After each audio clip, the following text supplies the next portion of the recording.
Ah. And we're live! I think. Is my mic working? It should be. It's saying that it is. Yeehaw! We are here. Early morning, afternoon stream. I'm not really sure what time of day it is. I've never been too good at figuring that out. We're either like in the early afternoon or maybe it's still morning time. I don't know. Whatever 12 p.m. is. 12:18 p.m. Whatever that time is. We are that time. Hello, hello. Pretty much lunchtime. Yeah, that's... I guess that is lunchtime, huh? I always thought lunchtime is more like 11 a.m., but I guess 12 is more... Yeah, I guess that is when they did lunch at school, yeah. But I've always associated it at like 11 a.m. for some reason. That might still be around lunchtime at least, like early lunchtime. But yeah, I ate food right before stream, so hopefully that tides me over for the rest of the day, because I don't really have enough food to eat multiple times a day, but it's alright. I'm doing alright. Yeah, you eat breakfast at 11? Wait, I guess, isn't breakfast just like the first time you eat in general for the day? That's what I've always heard. Breakfast is like just the first time that you eat that day.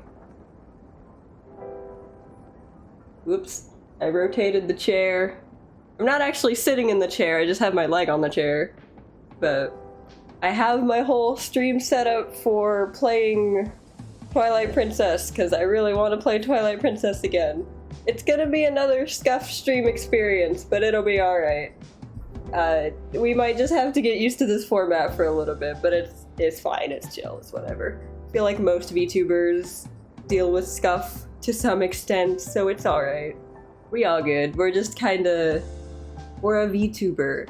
For sure, because we have the scuff, I think. I'm actually not sure what scuff entails, I'm just assuming that we are scuff. Not that I really know what the criteria for that is, but I'm assuming so, because I've got everything kinda all over the place. Everything is everywhere, and that's okay. One time I remember, I think, like, the very first time I played Twilight Princess on stream, I'm pretty sure I ended up, like, setting everything up, like, on stream, so you guys could just hear me trying to move around my room and set up the sensor bar and all that stuff. It was a while back, though. It's been a while since I first played Twilight Princess. I didn't take too long to stream again. Usually there's at least a 2-week gap in between when I next go live, but I really wanted to play Twilight Princess again, so here we are. Can't guarantee this is going to be a pattern, but it sure is going to be something that happens every now and again. I wanted to stream last night, but work was so hectic. We had 7 people on the inside, but 2 of them were new hires, so it was like their first week. And we are currently experiencing a boost period where everything on our menu is pretty much 50% off. So people really want to order when everything's cheaper. So God, we got slammed. It was bad. We had 2 new people who both don't have the experience of working busy Fridays and also just don't have the experience of working where we work in general.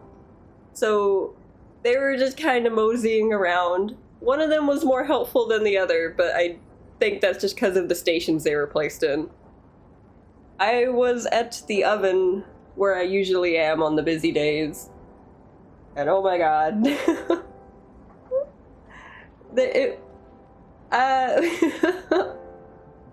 Several things malfunctioned and went wrong, so we ended up stuck 40 down on the board for like 3 hours. We didn't start to make any progress until like an hour before everyone was scheduled to go home. It was not great, so that was kind of tiring, but that's how it was when I first started there. hasn't been that bad in a really long time. But I think we were having like a potential snow warning or whatever, like we could have had snow. So people were freaking out about it, because our town does not do very well with snow. Like, historically speaking, for some reason we are just really bad at dealing with snow. Everyone panics. It was kind of like COVID, but on a much smaller scale, where everyone panic buys all like the toilet paper and shit. But people don't like to leave their house when there is an inclination that there might be snow. So they want to get delivery, or they want to get like easy food. Like they don't want to prep anything just in case power goes out. But by that point we had long since passed the snow warning, but people were still kind of antsy about it. Because the weather tracker here is kind of finicky, you know? Like, it's not always accurate. So there could have potentially, in the people who live here's mind, there could have still been snow. So, yay. Oh god, what? Your tire fell off? How does that happen? Was it just not put on there right? I know that if you don't, like, tighten the, I don't know cars very well, but it happened with one of our company cars at work. The axis, I think it was, like the bar that holds the two tires onto the car was loose. And at any point the tire could have just popped off and rolled away, which would have really sucked for anyone who happened to be driving the car at the time. But the company cars at where I work have been going through it. I'm glad you're okay. Jesus Christ. Your tire fell off mid-drive. Oh shit, I think I would cry. I think I'd probably have a heart attack. I would die from either crashing a car or just the sheer terror of what the fuck is happening now. Oh boy. I always wonder about that whenever we're like driving along the highway and there's just a whole tire on the side of the road, or like most of a tire on the side of the road. I used to see it a lot growing up, so I guess people's tires would just explode or something. I could never really figure out what was going on there, because I never saw it occur personally. Just, I'd see the remnants of it. You somehow didn't panic during the whole 2-hour ordeal. You just had to lock in. It was this or freak out and crash. Gotta lock in. Good survival instinct. I have no survival instinct. I would be dead. This is why I don't drive. And I hallucinate at night. It's just one of those things. You either adapt or you die. Or take someone else out along with you, which is not a better alternative, but god. I keep getting recommended, like, car crash videos on... So I still don't have YouTube, but I feel like I'm gonna cave soon and probably re-download YouTube, just because I want to watch the Animation versus Animator series again. I'm this close to caving just so I can watch stick people beat each other up, but I keep getting recommended, like... I keep getting recommended, like, car crash videos on, I think, Twitter? Every now and again I will open Twitter just to see what's going on, and then the feed will automatically refresh. And without fail, it's like some horrible shit. So then I end up closing out it. Like, I just delete Twitter at this point. I don't use it anymore. Like, I don't post on there anymore. I know it's like the definitive VTubing network app, but holy shit, all I ever get is like atrocities showing up. Now it's like mostly AI generated stuff too. So you've got AI generated stuff, you've got, and I don't even know, like, a lot of it's like fake animal videos now, where people AI generated like fake animal scenarios, and if you go into the comments, people are just saying AI over and over again. It's like, alright. Okay. And then there's the VTuber I don't know if I should call it VTuber drama, but VTuber controversy, I suppose, is the best way to put it. I think the main reason I haven't gotten rid of Twitter is just so I can vaguely keep up with what's going on with VTubers in general. The most recent thing that I've seen is slightly concerning to me just because it has to do with the, like, hat designs of some VTubers. Apparently, some hats look a bit too similar to World War II uniforms of a specific kind. I'm not sure if you're allowed to talk about that specifically on Twitch, but I don't know if my hat falls into that criteria, just because when designing it, I modeled it after Ingo and Emmett from what's it called? Pokemon Black and White. Their hats don't look exactly like this, but I think that was just my model mama's art style when it came to making the hat kind of shell-shaped. I think it looks a bit like a shell, which is fine because sea theme and all that. So it kind of looks more like a shell. It also isn't one solid color. It's got a colored brim, but I don't know. I'm kind of glad I'm not big enough to catch the ire of, like, other VTubers, I guess. I'm so under the radar that even if my hat were associated somehow, or it looked a specific way somehow, I don't think I'm well known enough for that to even really pop out to anyone, hopefully. Because my hat was not designed with that in mind. It's just a hat. But that is one of the reasons I haven't gotten rid of Twitter, is just so I can keep on top of stuff like that. Vague controversy, I suppose. Some of it is drama. Like, I don't know what falls into drama category and what is not drama category, but I see things every now and again, and it'll be like, alright, I'd watch a video on that, I guess, just to know what happened. But some of it is, like, some of it is, like, the artist-related stuff. Like, I've been seeing a lot of those... Oh, we gotta hydrate. I've been seeing a lot of those, what are they called? Pre-designed VTuber models? Like the ones that have a bunch of toggles on it so you can change how the model looks.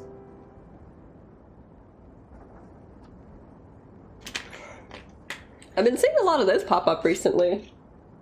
I thought about it, but I really don't need one of those models just because I've already got a model for both me and Zinc. So it would not be a waste of money, but it would kind of be a little bit redundant to get one. And also it will never look like exactly the way a specific custom model would look like, because there are presets. I think that's what they're called, like preset VTuber models or whatever. I think they're really cool, and I like that more artists are doing it, because it does seem like a really good opportunity for both the artists to make money and for VTubers just starting out to get a mostly customized model without having to find an artist to specifically make something from scratch. Even though the from scratch vibe is neat, it doesn't hurt to start out with like a preset kind. What the heck is that? What the heck is that? Most likely ban evader. What? Silence, bot. Okay, I think that was a new record for how fast I managed to ban one of those. New record. No one even caught that there was a bot in chat. I actually don't know how many people are even here because it's an early morning stream. I'm not expecting too many people to show up, but that's alright. I just want to play Twilight Princess. You looked away for 5 seconds. Okay, so potentially banned a bot in under 5 seconds, or 5 seconds. That's pretty good, new record. Way to go, me.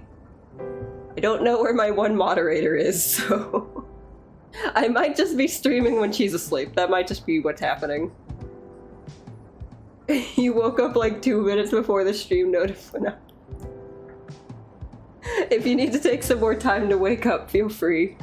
We'll be here until at least 2 or 3. I have to go into work at 4. I don't know if my roommates are also going in at 4, because the schedule never got posted in the group chat. So I have no idea what my roommate schedules are. I'm just assuming we all go in at 4, and we aren't separated. Because if they go in at 3 and I go in at 4, I have to end stream by 3:20, I think would be the longest I could push it. Because I would need to be ready by 3:30 and start walking by about that time. I bet this feels like a dream. I don't normally stream at this time of day. How do you know you aren't just hallucinating me? I'm just a figment of your imagination, as it was always meant to be. It's just how it is. Oh boy. I've messed with the parameters on my model movement a little bit more. So now you guys have probably already noticed like more intense swaying.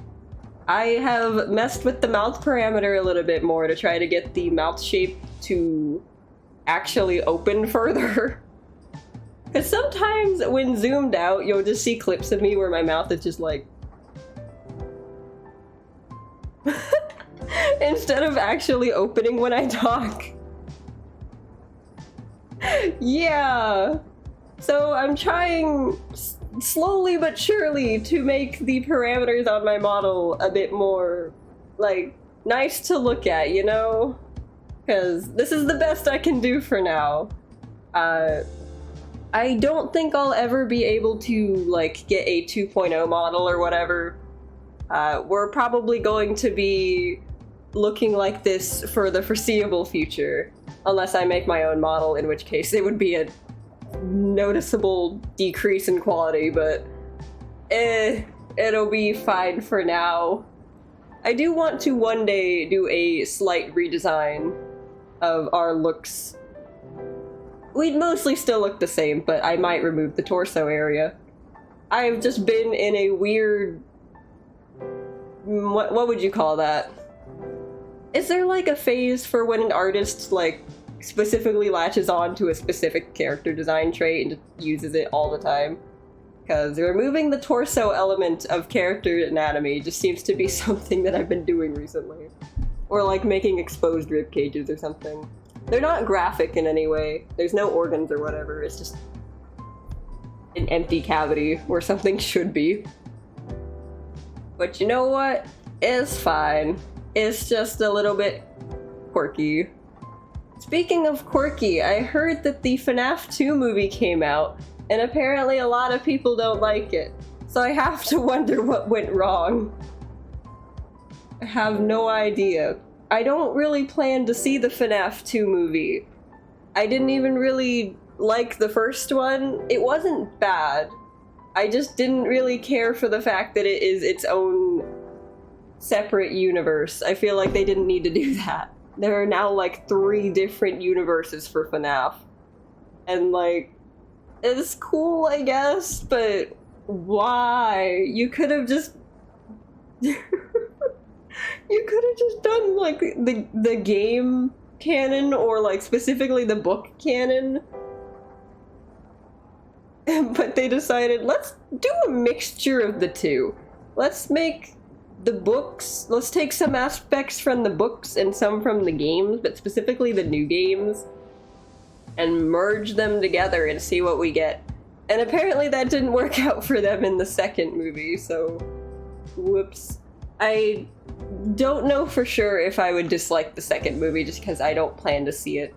And I feel like you probably shouldn't judge things unless you've actually seen it.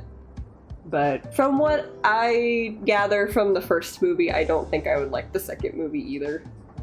But that's just me. That's just because I would prefer something based on something else to at least try to keep the continuity at least somewhat similar. With the Sonic movies, it's a similar case.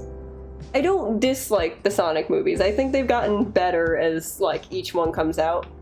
But I guess it helps that Sonic canon has always been super separated. Like, the games are their own thing, the comics are their own things, the shows have almost always been their own thing.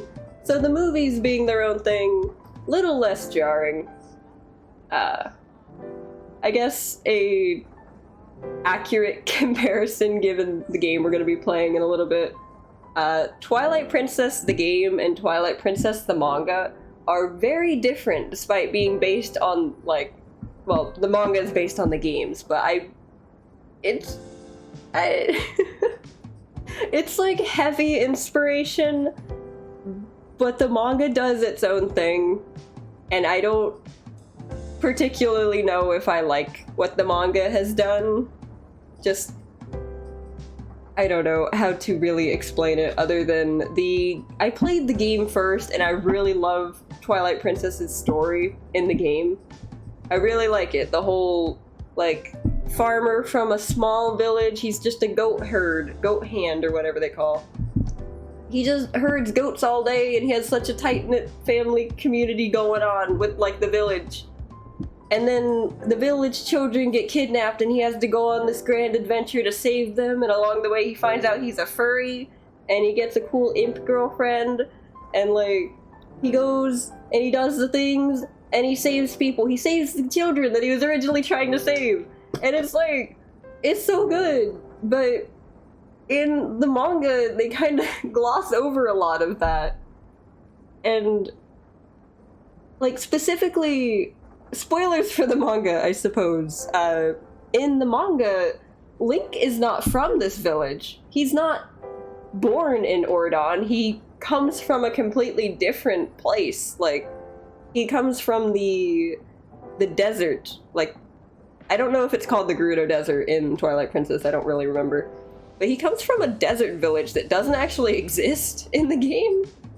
And he's, like, specifically meant to serve the royal family. Like, he's a swordsman training to serve the royal family.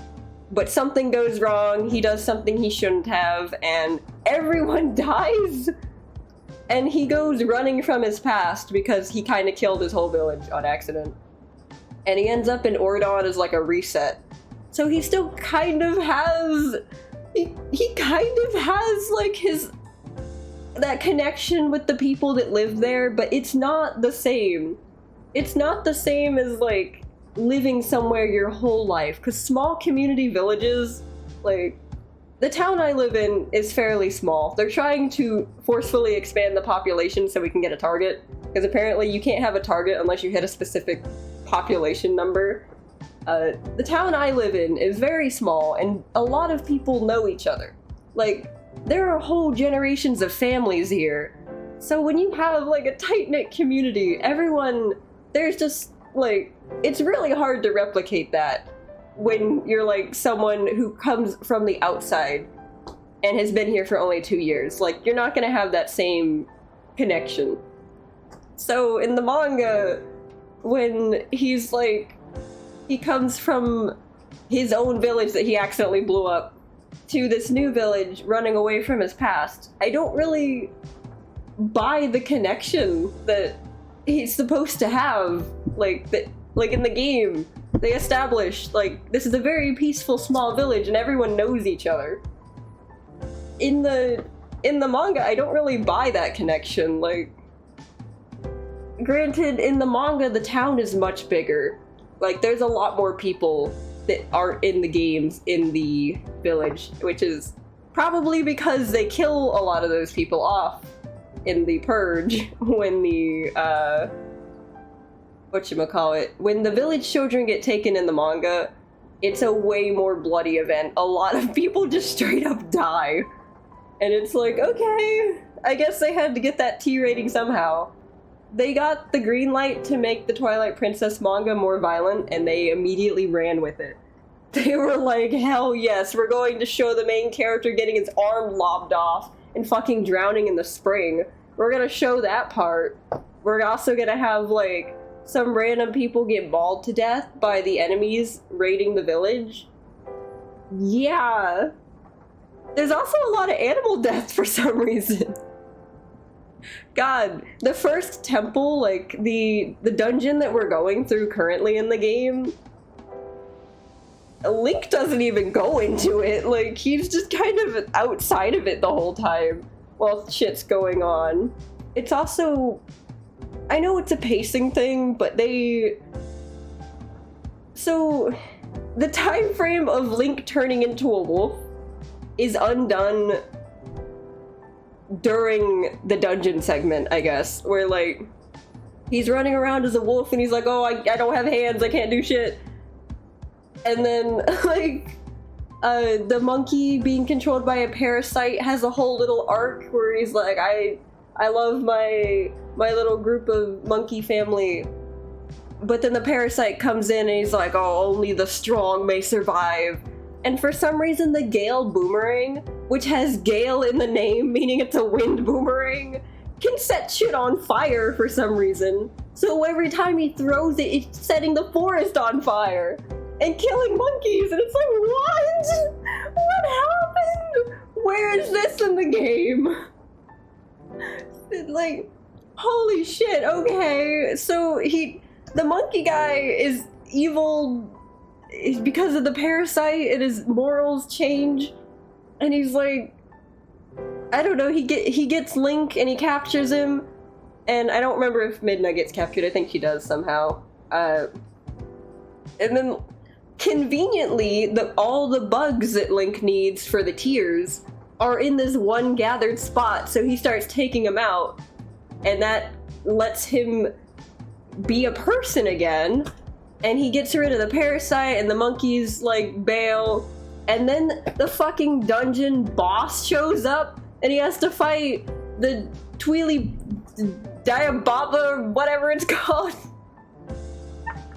And it all goes so fucking fast. It was literally back to back. Like, he's stuck in wolf form. He fights the monkey, even though that doesn't happen in the game. He turns back into a human. Now he's fighting the dungeon boss, of which he's not in the fucking dungeon, to my understanding. Maybe they dragged him into there later, but, like, holy shit. Okay, and now they have the first Tweely fossil. We're good, I guess. We're moving on. I'm so fucking lost. Like, it's the same thing with the next dungeon, too. Where he shows up in Kakariko Village, and he's like, hey, the village children are here! And they're all like, hey, we weren't kidnapped, by the way. That plot point is slightly different for some reason. So, he does go into the fire dungeon this time, at least, and he does the thing. And instead of there just being one boss, there's two bosses for some reason. And he gets the bow, like, really early on. Like, he's not even in the dungeon when he gets the bow. So it's like, oh my god, what is happening? I know they gotta kind of blitz through it just because they need to catch up to a certain point. They only have so many volumes they're allowed to write. But Jesus Christ, none of this is in the game!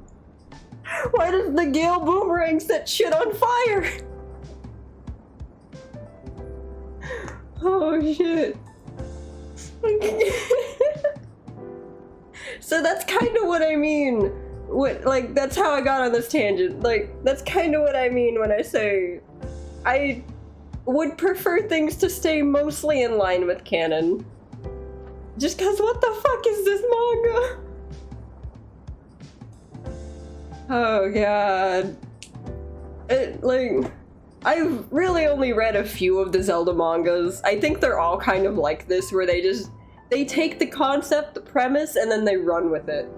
So, it worked out for the Four Swords manga because that game kind of didn't particularly have, like, it had a plot. Like, Four Sword Adventure had a plot. The first Four Swords game did not have a plot, to my understanding. It had an end goal, but the way you get there is kind of nonsensical.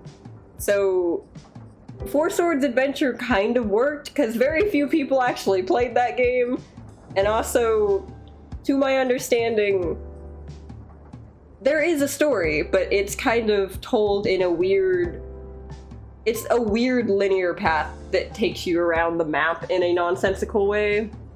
So the way they had to figure that out in the manga was just to have a fairy teleport them around, because otherwise it wouldn't make sense how they go from, like, one side of the map all the way to a different side of the map, all the way to a different side of the map, back to the castle, then to a different side of the map. Like, it wouldn't really make sense how they were doing that. So they had to, like, find a shorthand method to get them around. Mostly beat for beat, but not really. The Four Sword manga was slightly luckier than some of the other mangas where it got to have 2 volumes rather than just 1 to wrap the whole thing up. But holy shit, they definitely took some creative liberties there too. In the Four Swords manga, it's introduced with the concept of, like, the dark world is a thing. It's like a mirror world of the light world. It's like a common concept in some Zelda games, like the dark world. You can enter it and, like, link to the past and all that. Then, like... So, in order to get into the dark world, they're given a moon pearl, or specifically Green is given a moon pearl.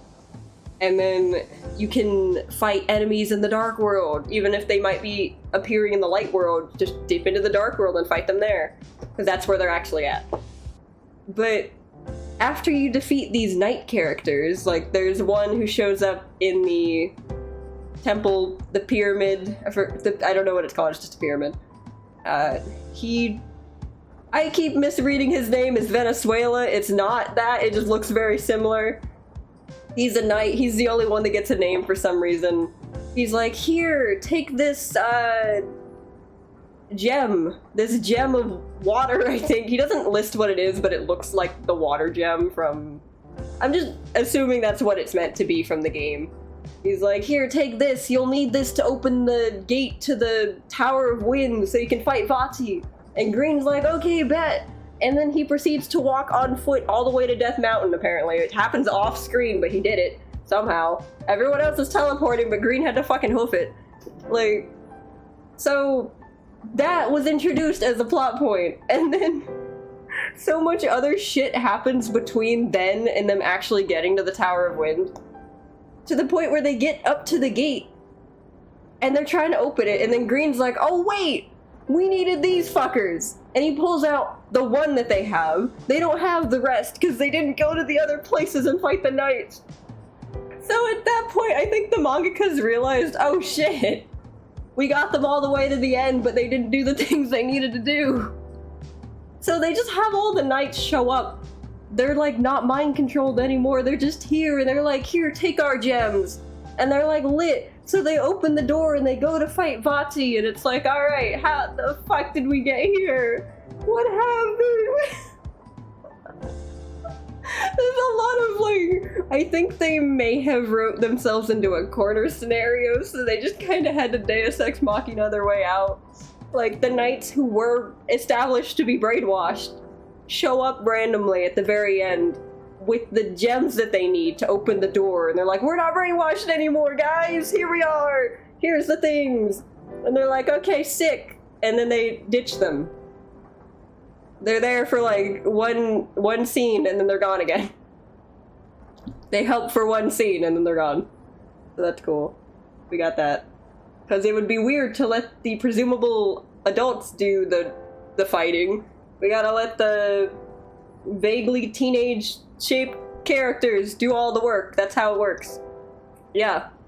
It's also technically one person doing it, but it split into 4. We did it, guys. We defeated Vati. Oh no, now Ganon's here, but he's literally just a floating head. Shoot him with a laser. We did it, guys. Yay!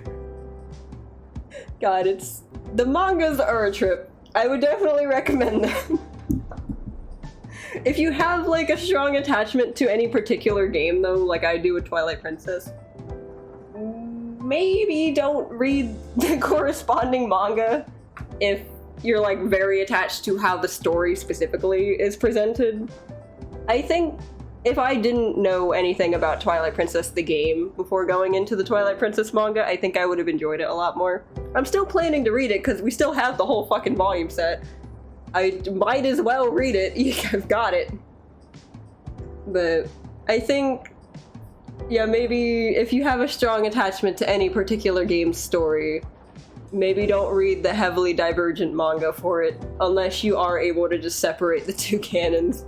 Because I clearly am not able to. Oh boy. We should probably get into the game, because I've only got like a limited amount of time to play it for, so... Let me get everything set up real quick. Just gotta... I was charging my headphones this whole time because I kind of forgot to charge them, so if anything had happened that required like a sound noise, I would not have heard it. Okay. Moving backwards to get to the chair. Tiny again. Let me just... Okay, now we're over here.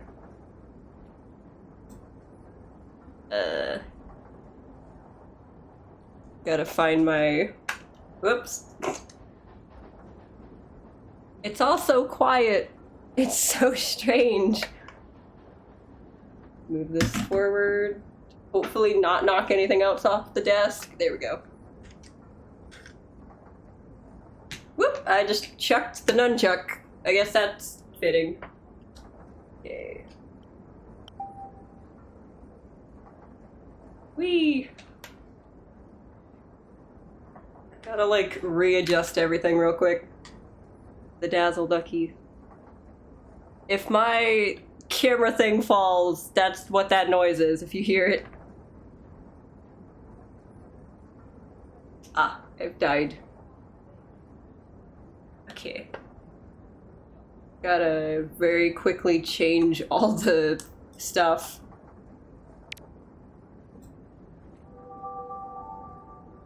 Ah, it's loud.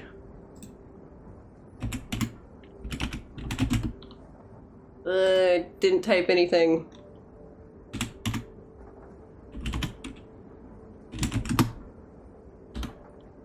I typed Twilight and like a picture of that vampire guy from Twilight showed up. Is that a game? I guess so.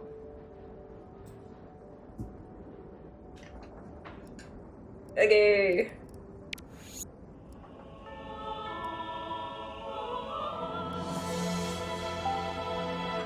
Where are we at volume-wise? Hopefully it's not too loud. I had to make some small adjustments last time. We good? Let's see. I always use this part just to see if the... What do y'all think? Is it too loud? Audio good? Audio good? Okay. I'm like watching the bar on my monitor to see if it's too high over my voice or if it's not. Oh my god, 2006 Nintendo! Holy shit. Okay. We've been playing for 3 hours.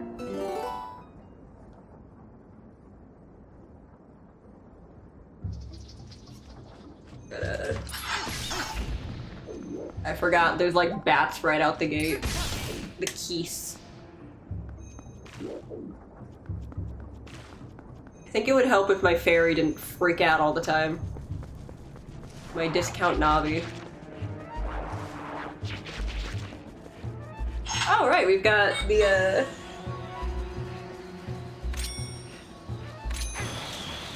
we've got the boomerang now. Oh boy. Yeah.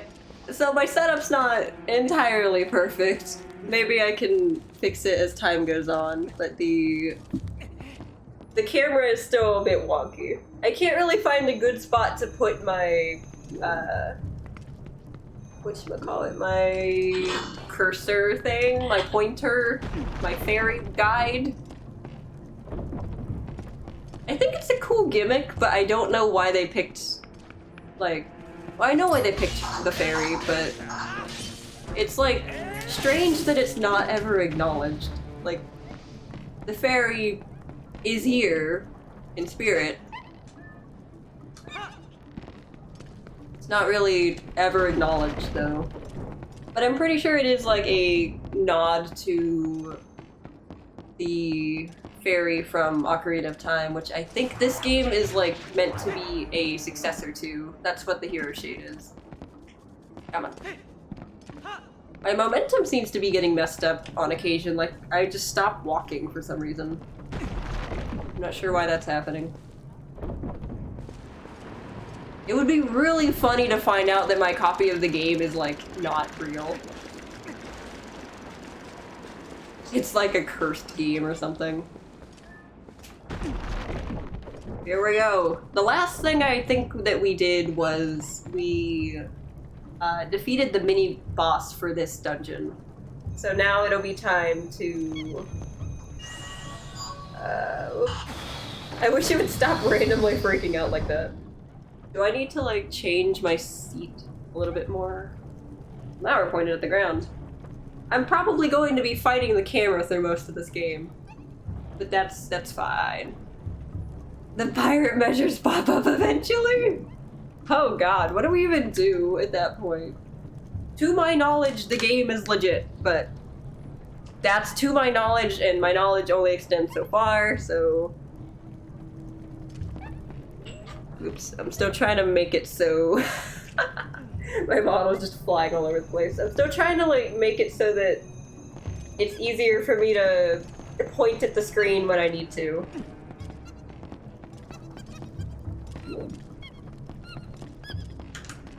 So I'm still, for time's sake, not going to be reading dialogue when it pops up.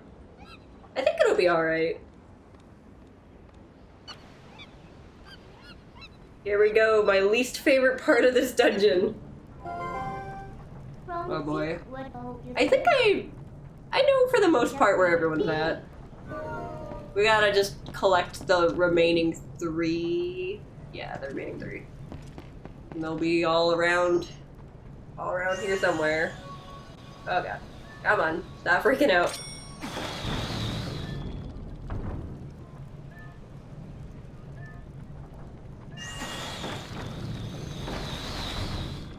Oops, wait. I'm not sure why I did that. Oh god, I did it. I knew I was gonna do that at some point. Oh, without fail. I always end up pressing A for some reason.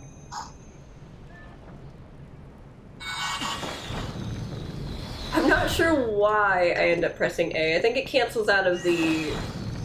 Whoops. God, I did it again. It's always been a habit of mine ever since I started playing this game. Okay.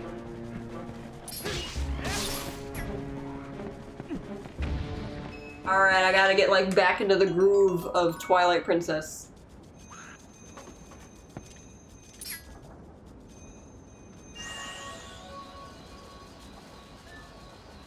Come on. How easy is this game to play if you're left-handed, I wonder? Because I've got the Wii remote in my right hand, but I'm wondering if this is like even possible to play with it reversed. It probably is. I just imagine it would be harder. I hear something. Don't know where it is, but I hear something.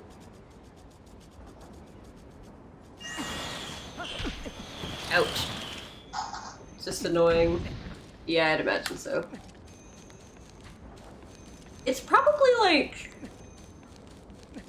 I don't know. Oh, there was a whirlipede in chat. I still don't have any Pokeballs, though. It's probably like... I don't know. I'm sure some people managed it with Skyward Sword as well. Even though that would have been a nightmare. Skyward Sword had a somewhat unfortunate,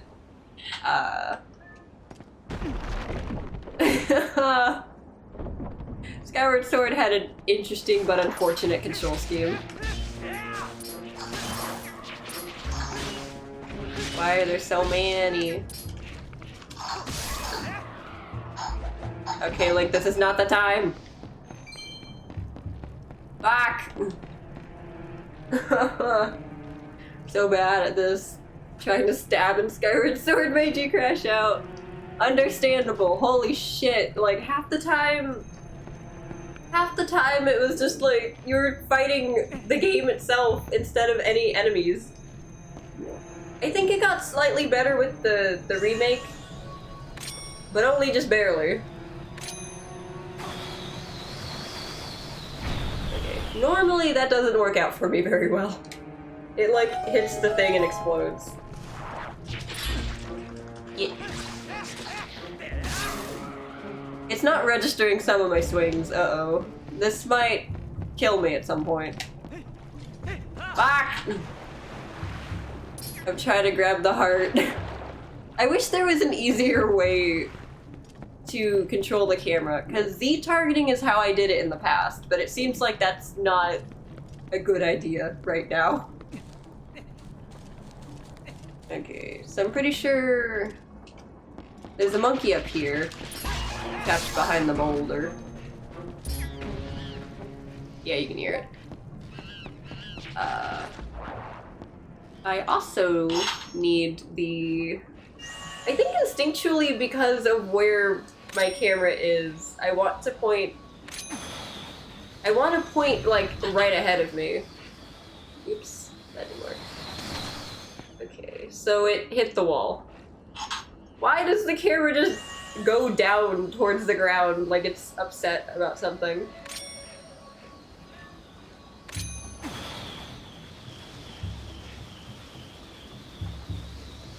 Huh. Well, that's not what I was trying to do. I didn't set it close enough. Well, let's just get the monkey for now, and I'll figure the rest out for later. I might need to put my center bar somewhere else.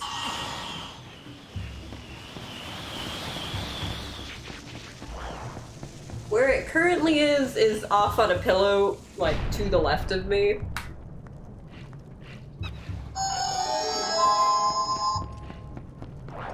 I wish I could get it closer. But it has to be a specific distance from me.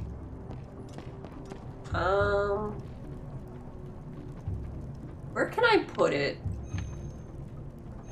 Where can I put it that would... Oh wait.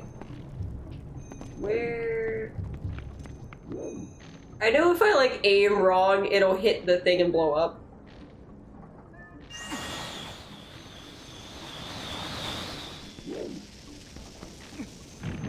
Oh, okay. That went easier than it usually does.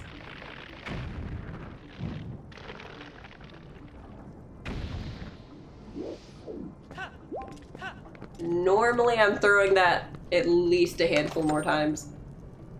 Okay, here's a key. This will help us later. I think we've got everything we need from this room. If there are any like hidden chests anywhere, I usually don't find them. There's a map I could use, but I am illiterate. Okay, so where does this drop down to? Oh, it just goes straight down, okay. It's a shortcut. This is going to be a pain when we get the bow. Oh, I know why I hit A now, okay. Once the boomerang is actually back with you, it lets you cancel out of whatever this is. This little point of view.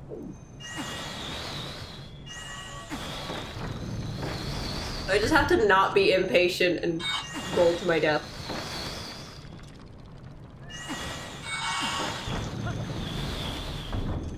Okay.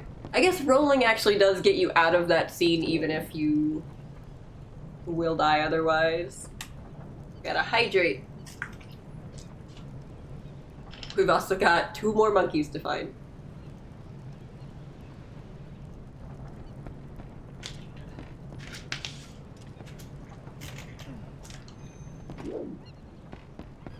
I'm not sure why I dislike this part of the game so much.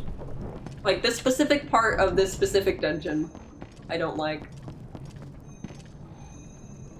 There's, oh my god, jeez. What was that? There was also...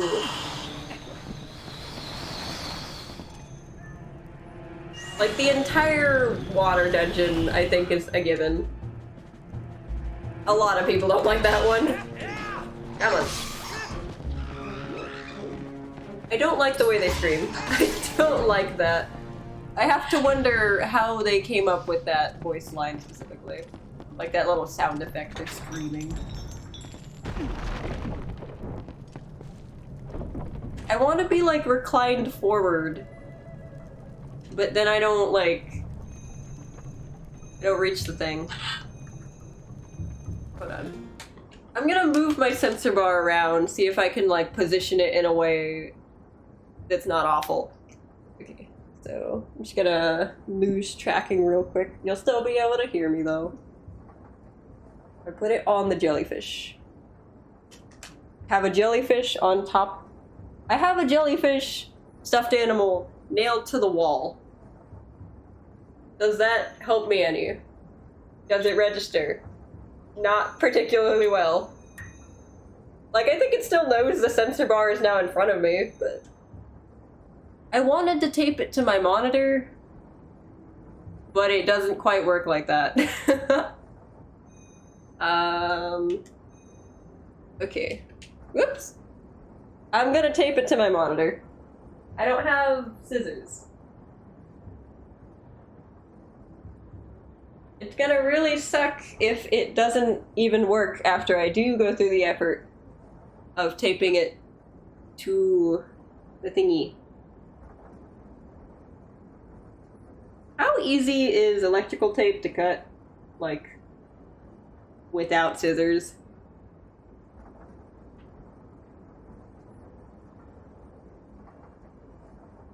Oh my god, that's such a weird angle.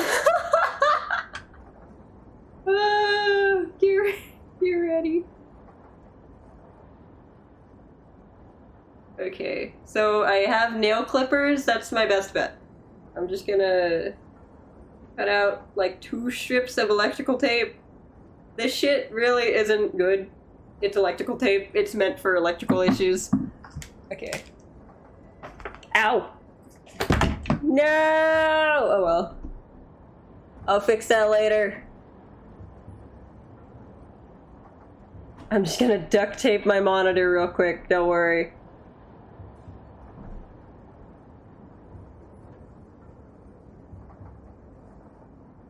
My headphones don't like whatever the hell's happening.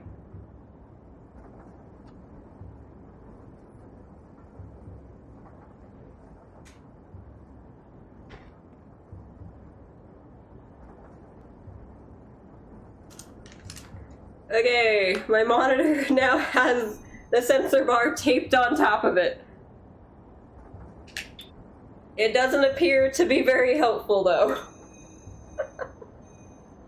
Okay, so the fairy is going...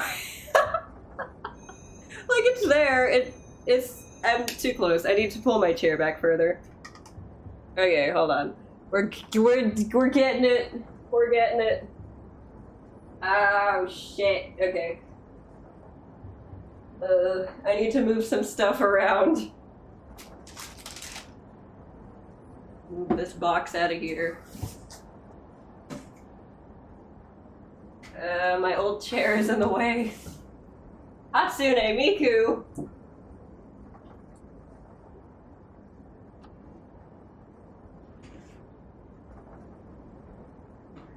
This music sounds like Animal Crossing music at like,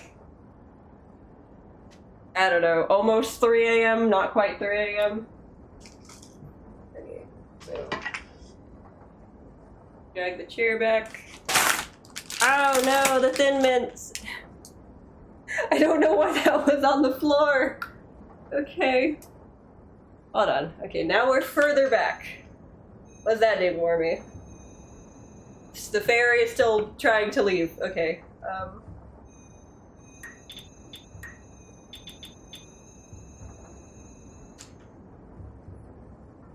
That doesn't help me any.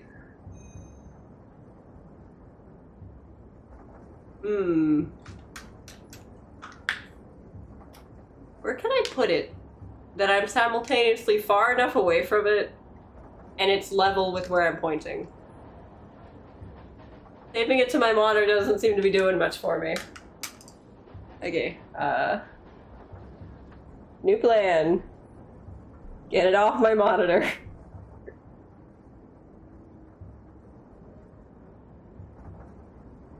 Should probably take the tape off of it since I'm not taping it anymore. Do I have like a small box I can put it on? Probably.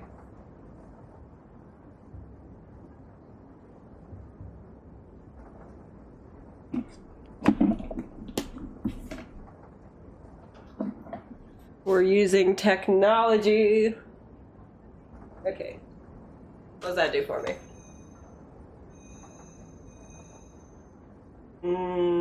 It's not stable.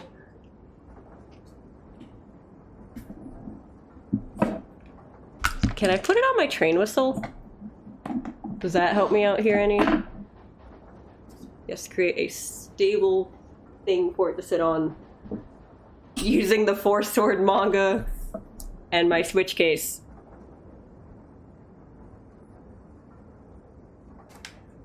This is like when a phone charger dies and you have to put it in a very specific spot in order for it to work. Okay, what does that do for me?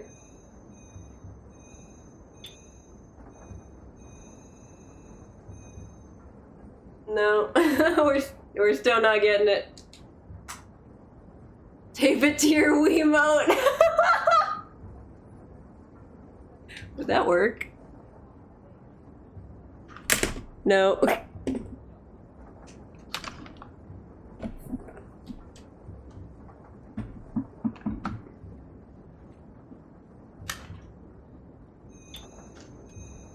We are like so close to getting it to work, yet so far from getting it to work.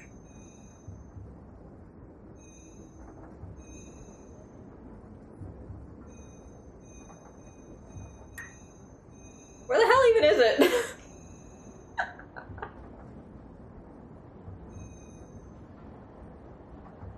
I have to be a certain distance from it, but it also has to be like a specific height from me. Alright, we'll go right there.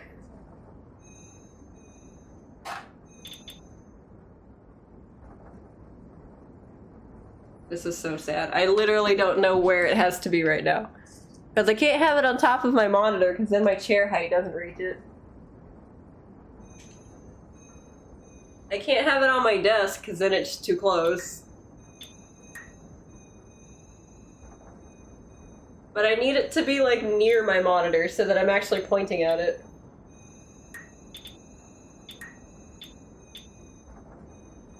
It's having a stroke. I'm not even moving it, it's freaking out. Navi's gone off the deep end.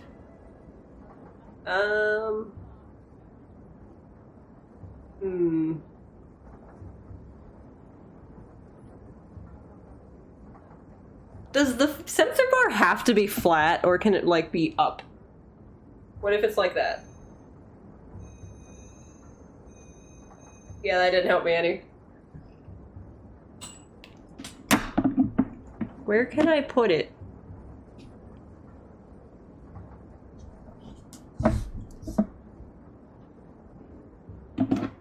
I'm gonna have my tortilla hold it. Torterra. Don't let me down, Torterra. Please. This isn't working. Are we too close or too far? Is it too high up?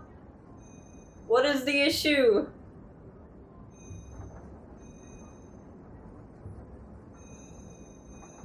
Why is there no way to reset this thing?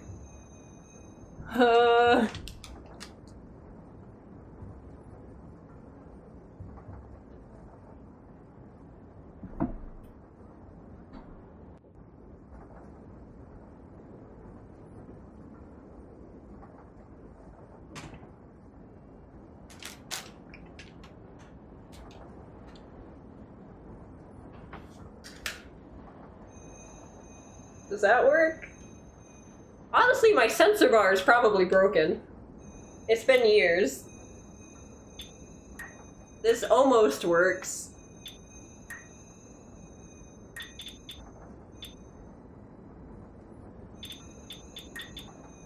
Almost. How far does the sensor bar need to be from you? Hold on, I gotta like look this up. I gotta Google it.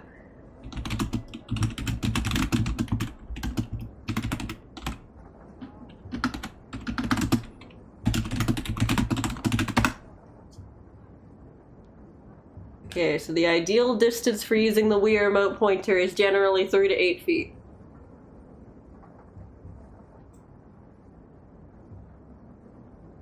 Ah. So like...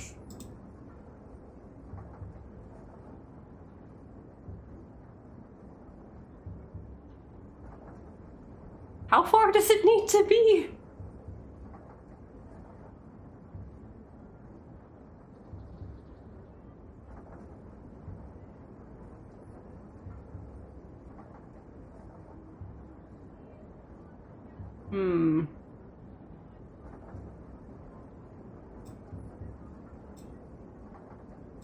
Very unfitting music for this whole scenario. Okay, I'm gonna shove it underneath my monitor. See what that does for me. Like, get it further from me.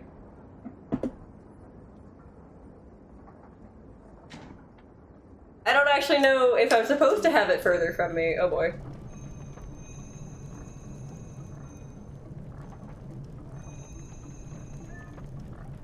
It's still freaking out, okay.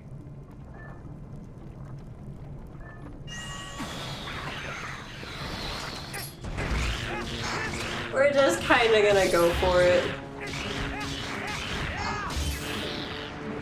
I got tapeworm.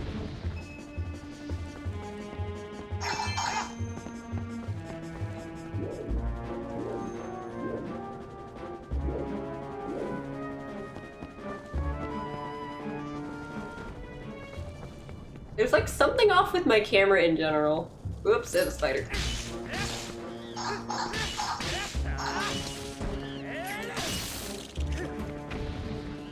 Man, I'm realizing now that that must suck for people with arachnophobia. Hold on. I need to bring this closer to me. Whoops.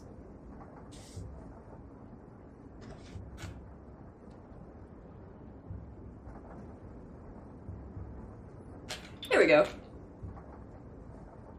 A lot of scuff to be had with the sensor bar in general.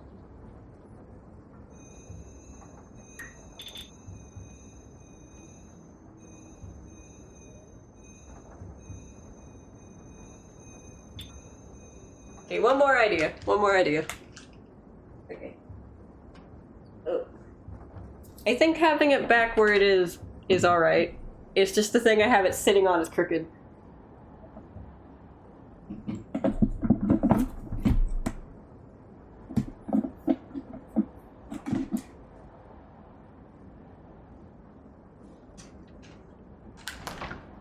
Woo! There we go.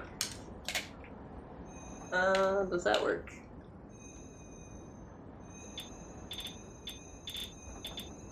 It's gonna have to. Because it can't detect the sensor bar all the time, my movements are slightly delayed.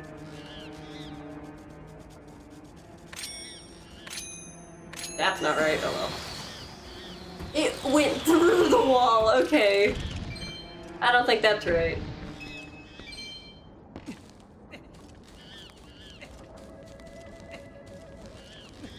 I think the further I get away from my mic as well, I have to worry about the audio. I'm kind of realizing that as we go along. Mayhaps might need to...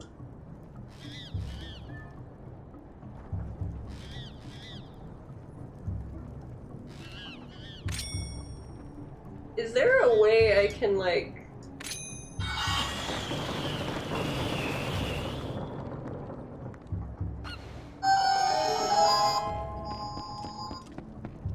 Okay, so we got another one. My commentary is probably going to be very lacking as a result of everything kind of like... everything being kind of all over the place. We're probably going to be a bit lacking in commentary. Don't I have to change the center bar position? I might. That might be part of the issue. I don't really remember too much about how the sensor bar works. Hold on. Wire this thing. Is it like... I'm gonna save real quick, because I don't know if I need to leave the game to fix that. I don't know if I've messed with the sensor bar settings at all. Hold on. Wii remote settings.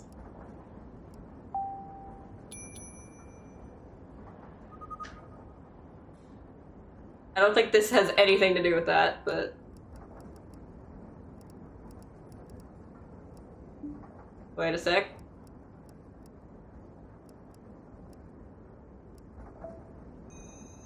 No, it's still freaking out. Okay, is it still freaking out? Yeah, it's still freaking out. Okay. The Wii settings. I'm guessing I have to go back to the Wii menu for that. Like, it's almost working, but when it gets into the game, it freaks out. Okay. Where are Wii options? Data? Not data, is it? No.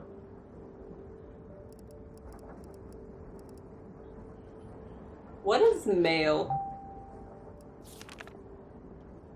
Yeah, I figured. Okay.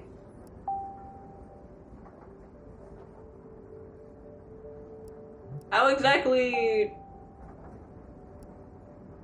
What are the Wii settings? The hell is that? Oh, it's Harvest Moon. That's also Harvest Moon. Okay. I don't think it's channels. What? How do you access settings? Are there even settings? I have to go this way. Why does my... Why does it think that it's 3 in the morning? How do I fix that? Is it the Wii U menu that I'd need to go through? It might be the Wii U menu. Okay, hold on. Back. We're going all the way back to the Wii U to, like, check all this real quick. It died. Wouldn't repose the idea of having, like, art show up on this screen whenever it's not tracking anything in particular. But I don't know how often we are in a situation where it just isn't picking up anything.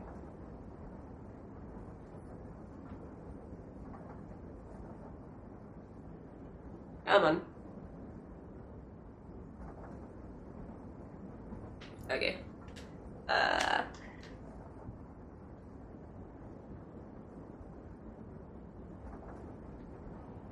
Okay, so I gotta use the gamepad for this. It's rusted. Okay.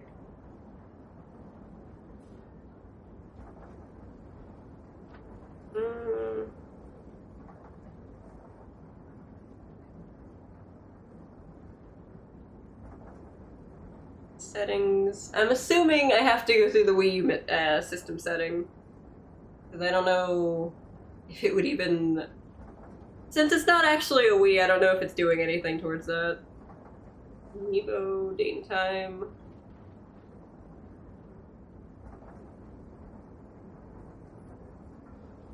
Okay, so I don't need to do anything for the screen.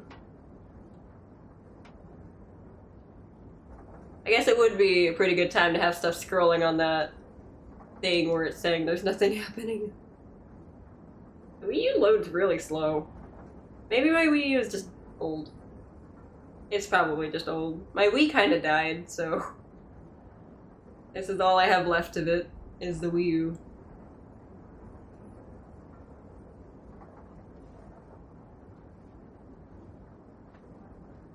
Hmm.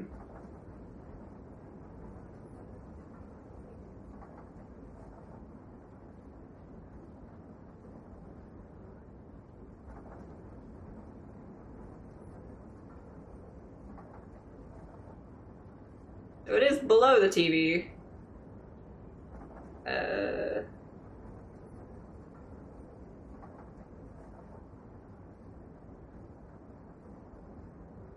It's saying that stuff should be on the TV itself, but it's not. Okay. Why isn't it showing up there?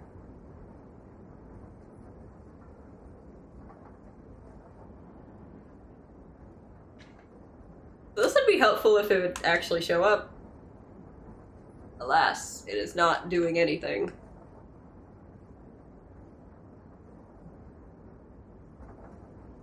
I know it's definitely connected, but it's just not showing up on the screen. Why'd they do that?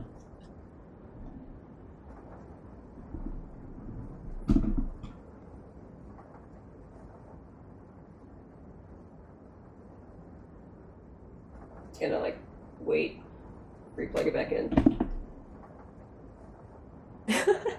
I have no idea if it's like pretty trippy hearing my voice travel around the mic, but that's what's happening. It's not showing up.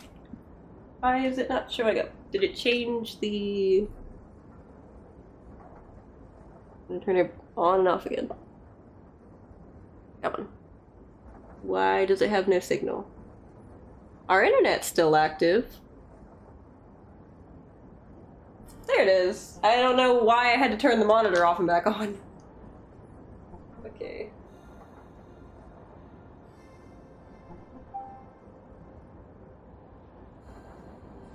Okay.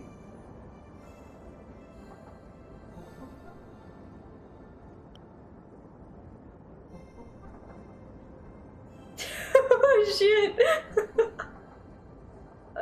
Use to make adjustments that you only see 2 points in response moving to the TV remote.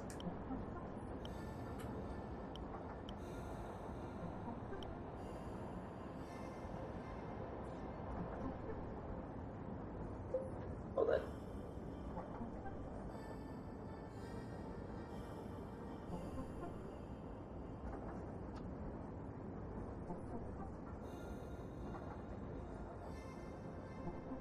I need to figure out how I'm usually going to have the remote.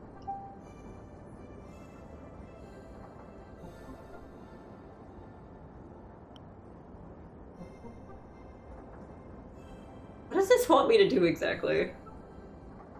That you only see 2 points moving in response to the Wii remote.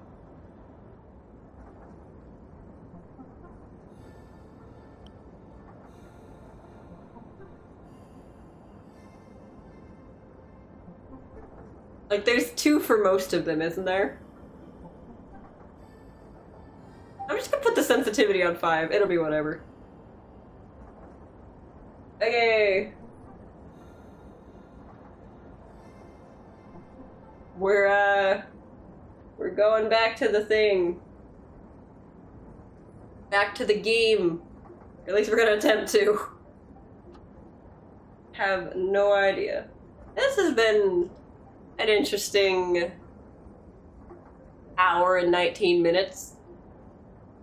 I can't say anything too productive has really occurred. We keep having to leave the dungeon. Yay, TV only. Who the fuck are these people? There's a C-dot, or there was a C-dot. Edge. I was going to bring my coffee in here, so I could just drink coffee casually. I guess I could still do that. Not too late. Go get the coffee. But, alas. Didn't really think that far ahead. Okay.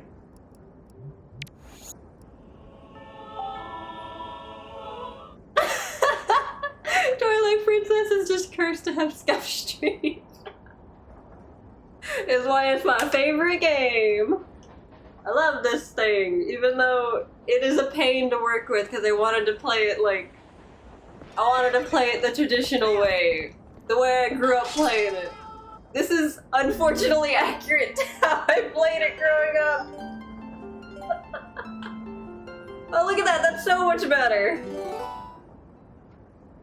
You saved the day. I would not have thought to change the actual sensor bar settings itself. Yeehaw. Okay, we're in it. We're back in it, guys. We're doing it. We're off to a much better. Oh, never mind. I still suck at aiming this thing. Oh, look at that. It's not freaking out. It's not jittering around like it's had 3 Red Bulls. Navi is back in rehab, guys. We got it. Alright, now I just gotta mosey on all the way back where I was. God, the game is probably like, why does this person keep going? Are they that bad at the game? Come on. Nope. Oh my god. This was so easy before, why is it? There we go.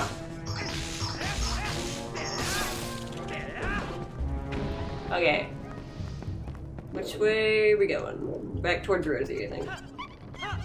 Still no idea where the name Rosie came from. Alright. We're making way better progress.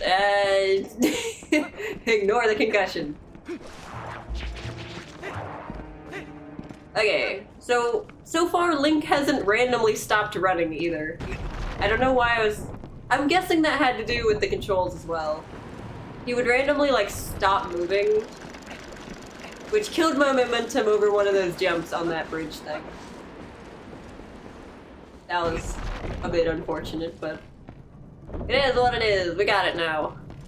Okay, so I think we went towards... Where did we go? Ouch. We went... which way did we go? I'm actually not sure anymore. I'm not sure which way we went. I don't think there's a kill counter, so it doesn't really matter how many of anything that we kill in particular. Did we go this? Oh, there's a red dot. I should have looked at that. Gotta go the other way. Turn it back around. Guess we gotta kill that one after all.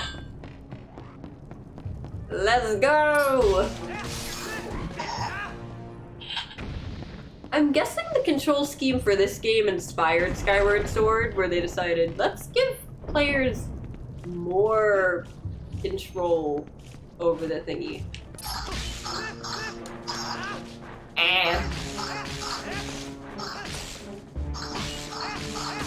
Man, these spiders are just trying to live their life, you know? We show up in their home, start wrecking their shit. There's a spider up there too. I thought so. Oops. Come on.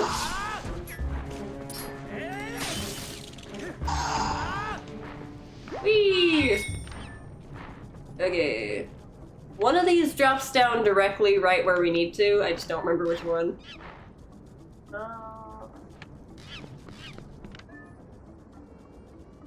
Okay, it's this one. That felt kind of cartoonish, putting the lantern away and then falling. More control in theory. Not in practice, but in theory. I don't remember if there are spiders on the thing. I guess there are tiny spiders on the little thingy that goes up. I don't know what you call that. Is there any like chest in there? Doesn't look like it. Just a bunch of pods. Okay, so we do have to go get the boss key. I think we freed all the monkeys, but we still need to get the boss key. Which is... I probably could have grabbed it... Oops, wrong one. I probably could have grabbed it while we were in the room as like the same room, but... Oops, I forgot. Put that away before it runs out. Fuck. We ran like right through the boss key room. I completely forgot about it until we like got all the monkeys. Then I thought to myself, wouldn't it suck if I got all the way to the boss key room and didn't have the key? Because I've done that a handful of times. I've forgotten. to get the key. It's over here. There's a spider over there.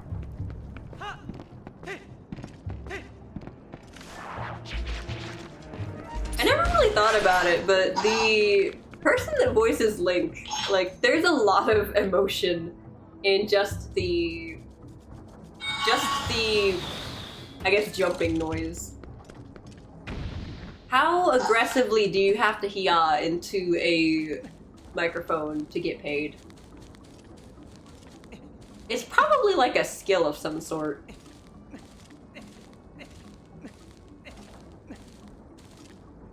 I don't know if I could make noises like this into a microphone for money. I guess I could have gone along the bridge. I didn't have to do it that way. Oh well. I wanted to avoid the giant enemy spider. That's a miss. Can I, like, undo that?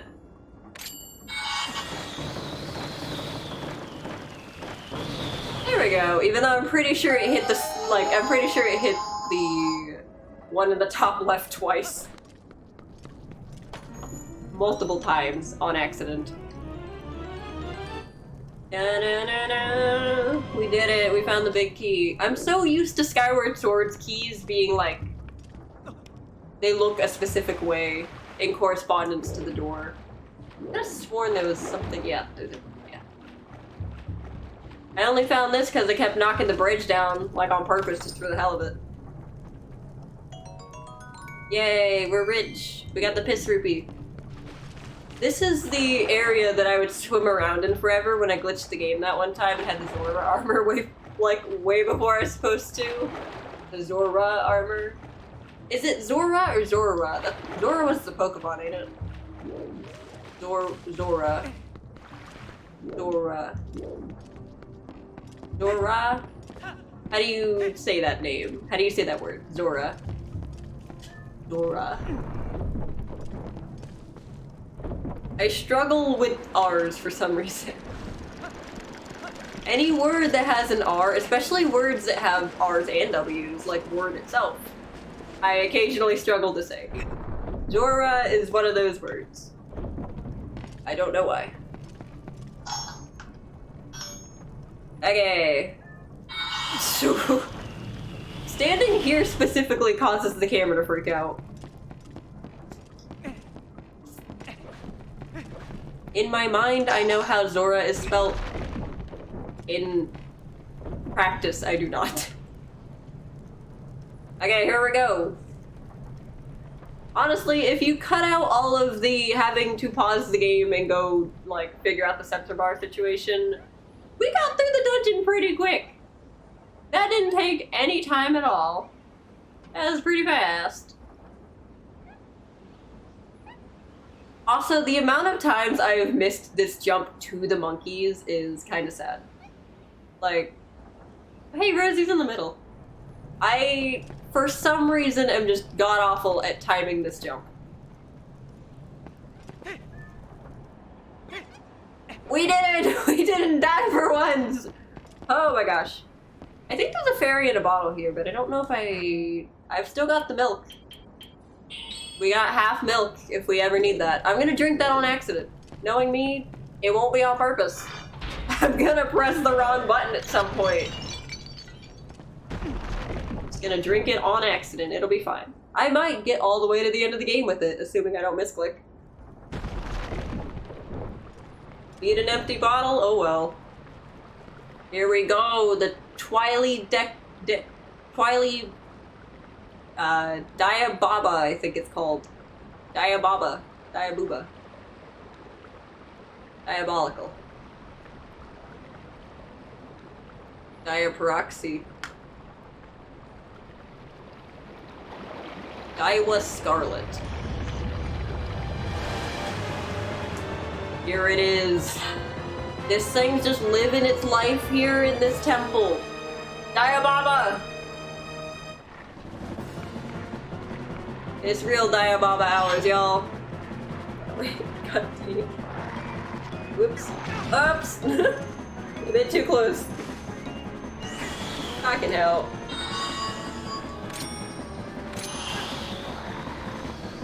Diababa. Whoops, that's not what I wanted.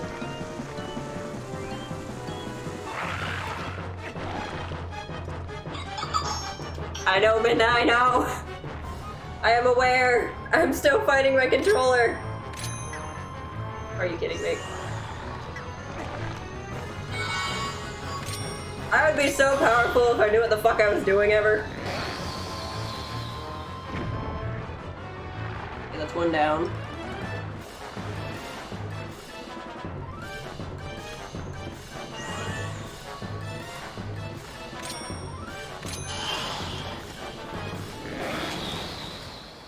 There we go. First phase is done. I can't believe I took damage in the first fucking phase. This doesn't bode well. I feel bad for the little bomb bugs. They went hiding and then they drowned anyway. Here we go, Diababa. Part 2. Diababa Part 2.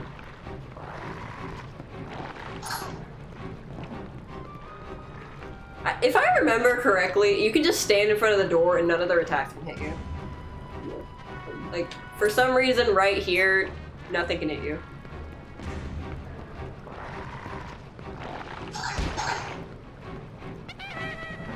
It's the monkey. He's here! This is another part that didn't happen in the manga that I was really sad about. Like, the mini-boss comes back to help you! That's so cool! And then they didn't do anything with it.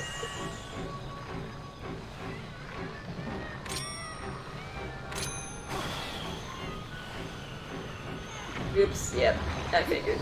It's really easy to accidentally hit the thing while he's swinging. Midnight now!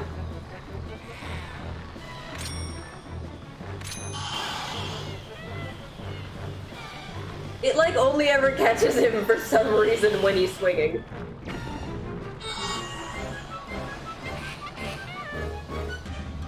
I'm kind of surprised it's not just like...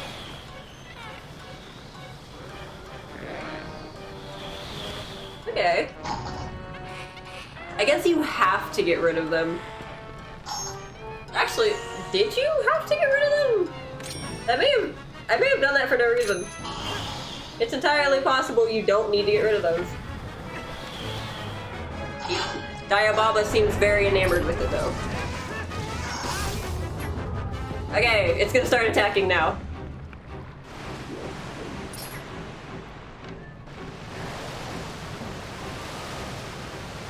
Yeah, I can't hit you from here. I think I'm out of range of those things, so I might be wrong.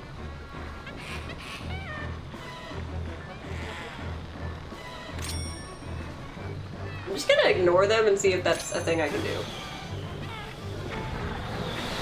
Yeehaw! Really? You can... Really? That's such a quick fight! Are you kidding me? Diababa is right. Holy shit, okay. I didn't think you could beat it. I thought there was at least 3 turns you'd need to do hitting that thing. What was that? We broke into this thing's house and fucking murdered it. In cold blood.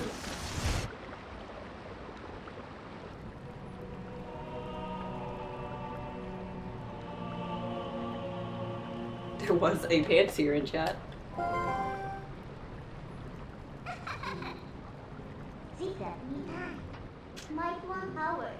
That was a fused shadow.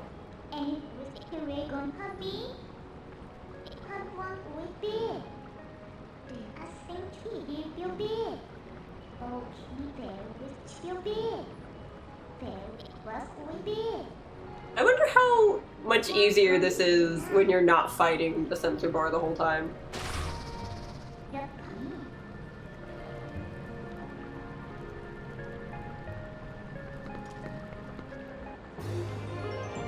I don't know if the other Zelda games do this, but it seems like there is incentive, like, they'll drop a heart container after you fight a boss, and then there's, like, incentive to pick it up specifically before you go somewhere else. I think Spirit Tracks may have done that, too. I don't know, just the fact that they acknowledge there is a heart container in the room, go pick it up. Yes. I think if you don't have your pointer anywhere near the screen, you can just tap through things. Heroic Zinc.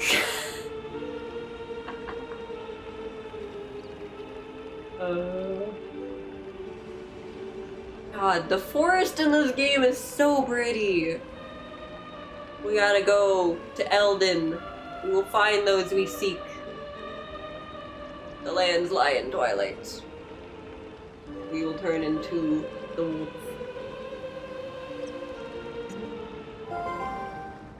What gives you very power? That might what the happen? What if you want our power? It might happen to me. It feels like we just got out of the wolf form and now we're going right back into it. And all the little Deku Babas that were in this alcove are gone now. I guess because we killed the big one. Killed the big one and now the rest are gone too. I always thought that was a neat little change from like... I noticed it as a kid and I always thought it was really neat that the enemies that showed up frequently in the temple, the dungeon, are now gone. Because I mean it makes sense, they were like plaguing the land. And now that you've taken out the big boss, the big Baba, they are now no more. I can't wait till we get the Master Sword and everything dies in like mostly one hit.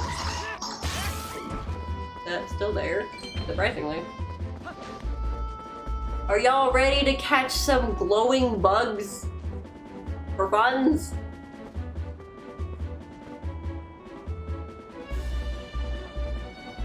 God, I love this Hyrule Field theme.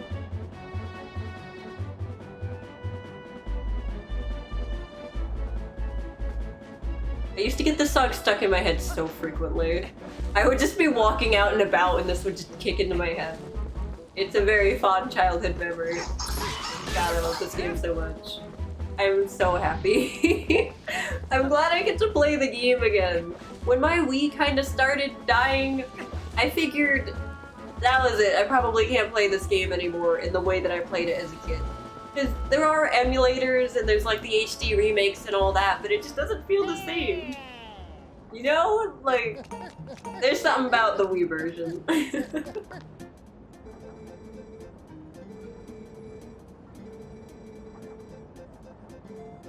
Everyone's fan favorite mailman character.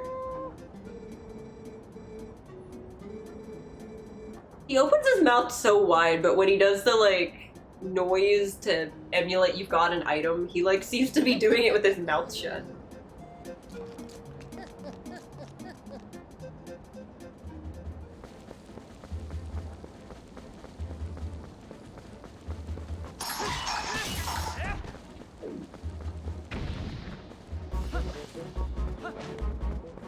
Oh, this part of the song, as a kid, would always overlay in my head with the Soldier Boy song.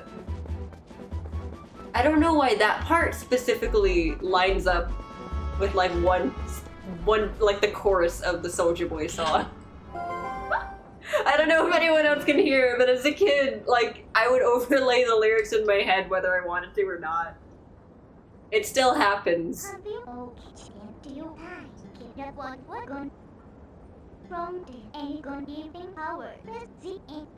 keep hearing her say the word power.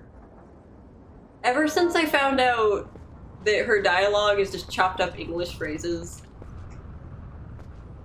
I can't not hear the specific phrases cut out. I think there's a lot more that were never unscrambled, but there are like 3 or 4 actual phrases. One of which she's saying is, "I'll take you there with my power," which is an actual line she says in the game. And also, you frequently hear the word power come out of her mouth randomly whenever she's talking.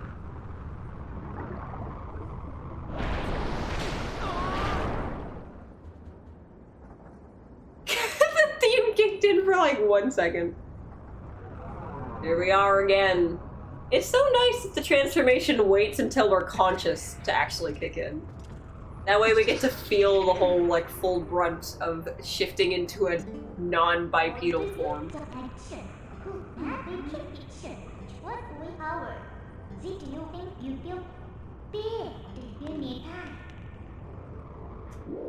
Alrighty. I wonder if I can get into the next dungeon before it's time to go to work. Can I make it to the next dungeon before it's time to go to work? I don't think I'll be able to clear the next dungeon by the time I have to go to work. But that'd be neat. We found the sword. The village children.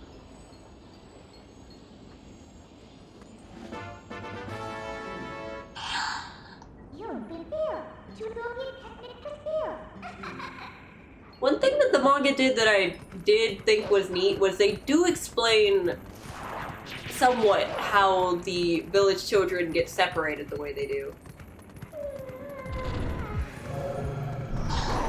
Oops.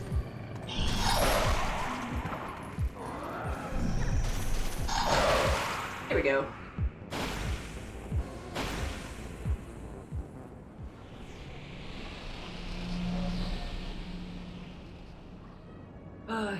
Here we go, gotta find the bridge. I don't know what it is. This is like the second bridge that gets kidnapped. Why does this keep happening? What is with them and bridges? Let's go look for the thingy.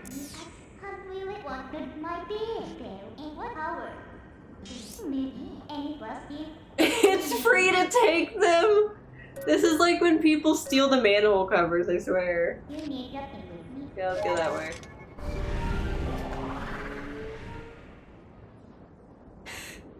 What's so wrong with that? You make it impassable for like the whole game. Why they gotta do that?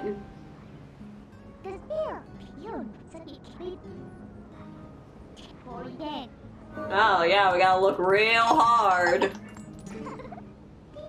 Just jump across! I mean, yeah, I guess with Midna's help, it shouldn't be too hard. Go back into us and we'll just go. I don't know how that works. I really don't. Alright. I do remember as a kid, I would get stuck in like specific segments of the game forever. So whenever I just like, I stumbled across the bridge at some point because I didn't know how to get more lantern oil after coming through the foggy part, the poison gas part. So I was like, am I soft locked here? So I'd run around the area, and at some point I ran across the bridge. It was like, what the fuck is this? Why is this here? Is this relevant? So by the time we actually got to this point, it wasn't really difficult to find the bridge, because I already knew where it was.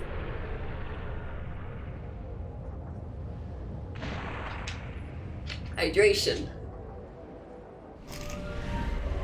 Then posture check. Oh, a spine pop.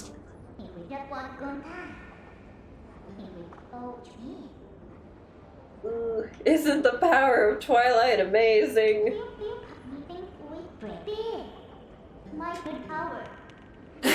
God, she keeps saying the word power.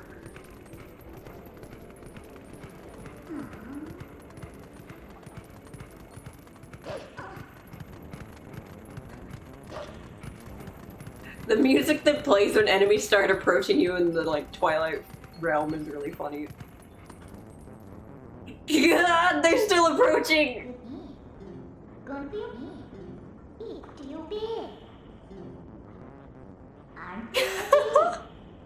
I feel like that's not supposed to be playing right now.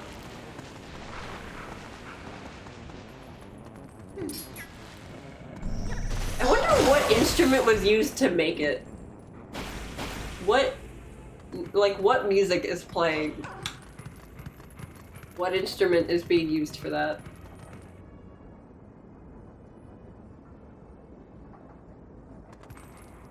It's very electronic sounding. Here we are, Kakariko.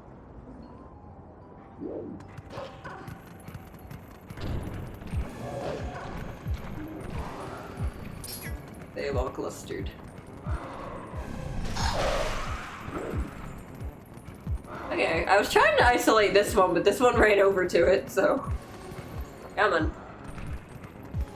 Y'all, come on. Come on. Get closer together. Okay, I think we're good. It is possible for them to be too spaced apart when doing that. That you miss the jump at the end. And then the other one revives them all. It's also, for some reason, possible to kill all three, but kill them, like, not immediately. And then the one that died revives the two and then dies. It's great. I don't think that was intended, but it is something that can occur very rarely. Ah. Fairy dust. It's a bunch of pollen. Here we go, grapes. You kind of get taken all over the place for this one. I don't remember it nearly as well as I do the Farron Woods area.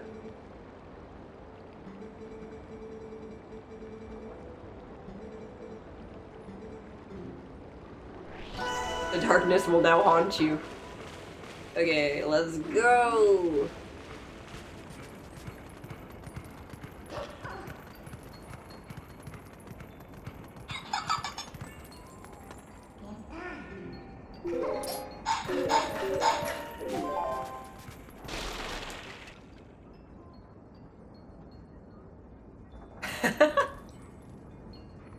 Here we go, cutscene.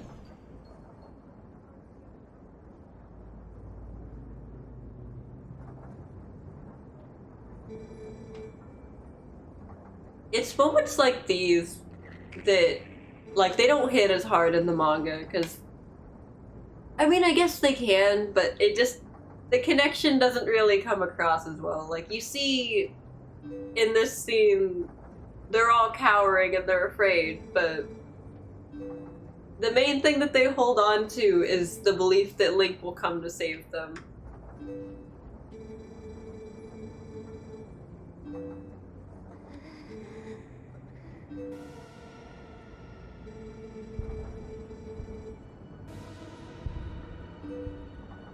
Wait, did everyone in this town die?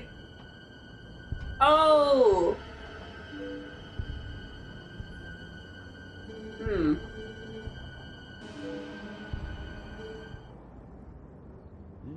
I did not connect the dots when I was younger that they died.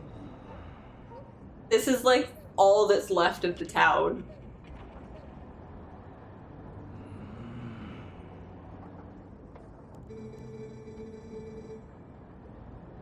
I also thought Renata was a girl for some reason when I was younger. It may have just been the hair, but yeah, it took me a while to actually connect the dots. I think part of me is just illiterate. There is a cellar.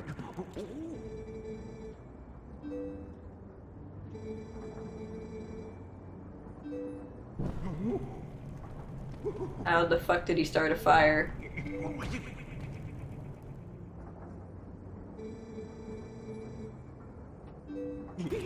There are insects in there.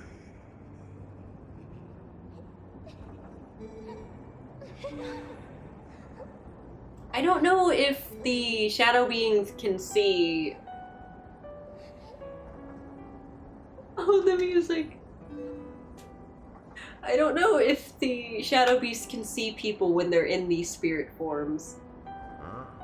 Huh?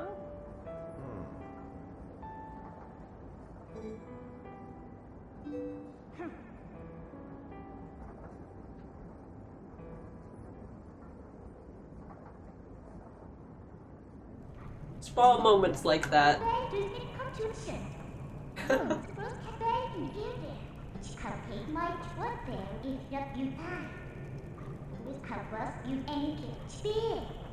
Toil in obscurity forever.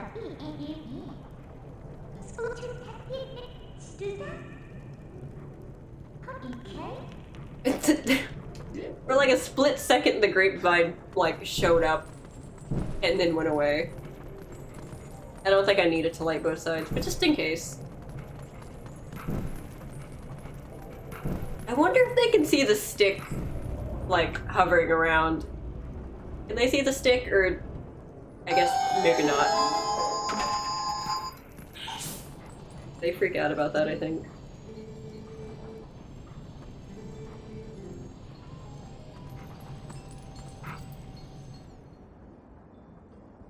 It's fine. Don't even worry about it.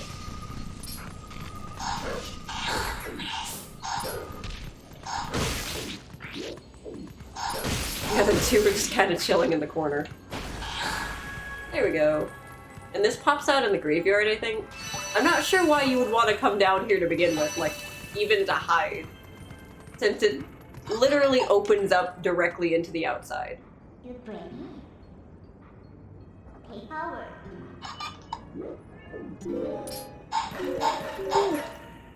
When watching the VOD back, I was listening specifically to see if there were specific points when you could hear the, Once you know it's there, you can't unhear it! I was specifically looking for points in the VOD where the crunchy mid-no emote noise could be heard. She sounds so distorted compared to how, like, what I'm hearing in real time. It's amazing.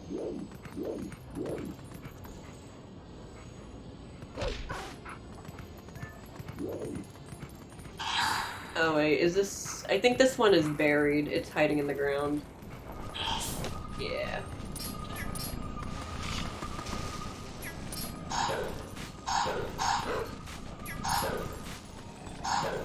Oh my god. It moves! This thing's got some survival instincts.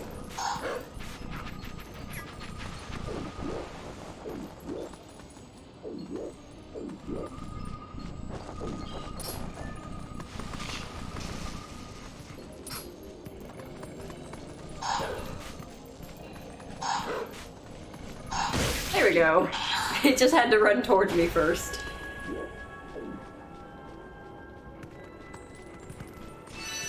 Okay, that was the only one in the graveyard.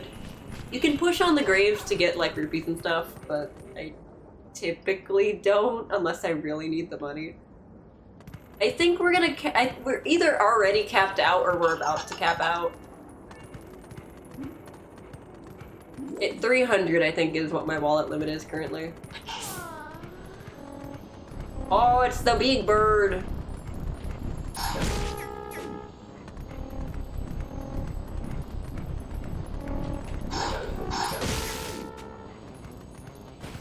Goes... okay. Oops. There's one... somewhere around here. Oh, I remember now. It's in here. Yeah. This is the, general store they were talking about.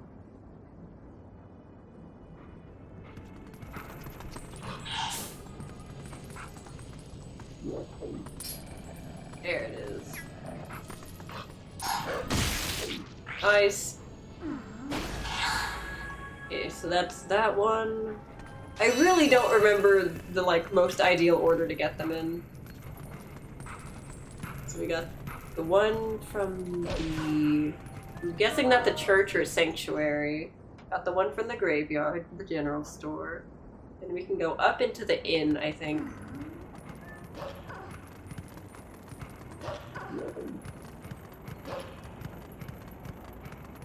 I guess the inn is, like, the next best place to go. Then maybe across to the abandoned building, maybe.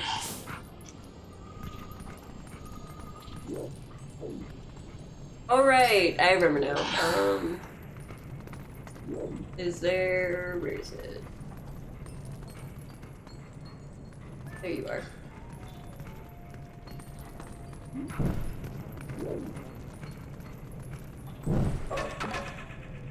You gotta, like, smoke it out.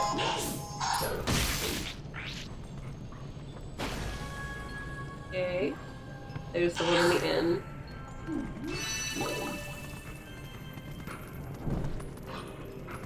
I very briefly think I just heard the battle music kick in. Oh wait, was there one upstairs too? I saw a white dot. Is there still another one inside? Or is that on the roof somewhere? In the building? Out of the building? I really don't remember where any of these are. I think it is inside of the building.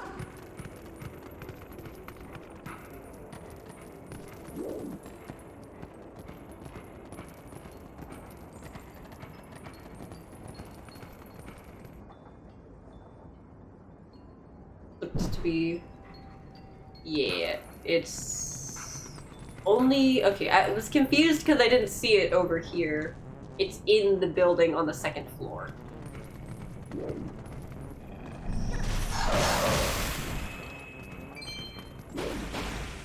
Righto. And then it only... oh, I remember now. I remember now.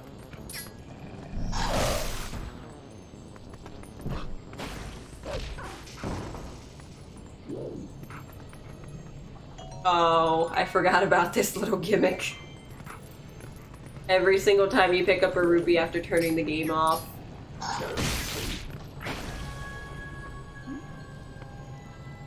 You gotta recollect them. It's a good thing the force of hitting it knocks Link so far back, otherwise he'd get flattened.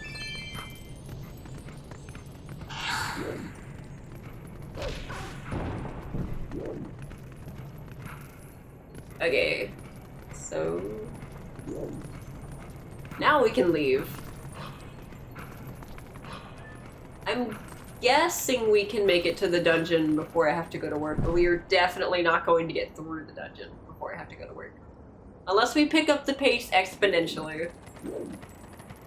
Okay, so there's nothing else really up there that I need. The next one is there. I think you have to ramp off of here. It's kind of interesting that the town never really fills out again.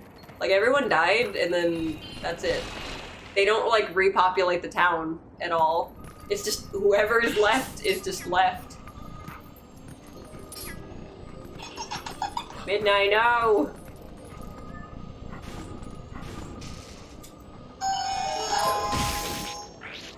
There we go.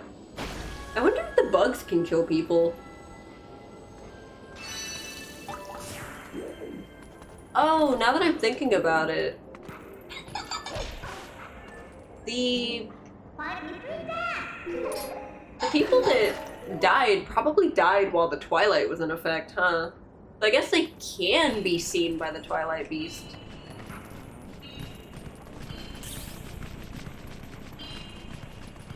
Yeah, I think there's one in the bomb building itself. There's also one in the gorge. Hold on, wait. I'm going to get the one over... Actually, is it right there? I thought there was one on the cliff. Maybe not. Wait. I could have sworn there was one over here. Am I misremembering? I might be misremembering.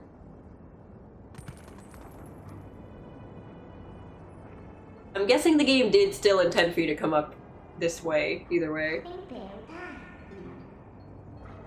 Oh. There are a few this way. Okay. I'm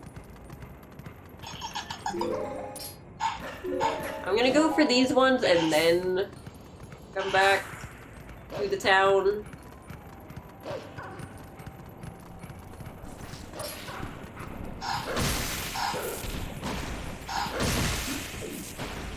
I mean, I guess there's no real reason to do it the way that I'm doing it.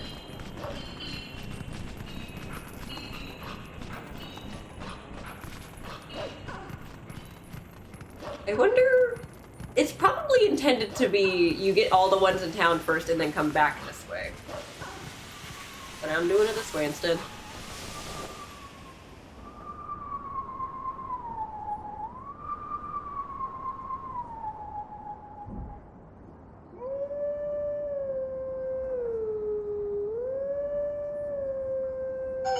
There we Oh, I struggled with these so much growing up. I have, like, the memory of a crushed tinfoil can. Here we go. Take sword in hand.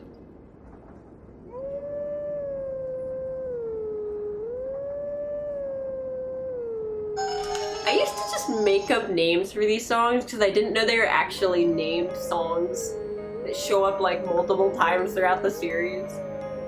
So I would just kind of like make up my own names for what they were called, and I don't remember any of them.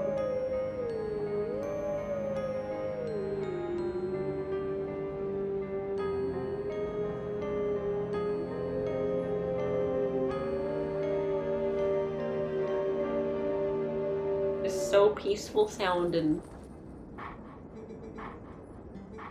Take sword in hand and find me. Okay.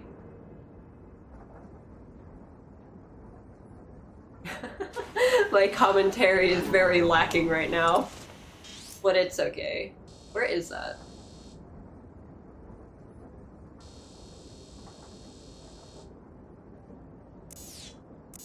Okay, yeah, it's near Ordon. Whoops. Don't know why I did that. It's scrabbling around in the dirt. Ouch. God.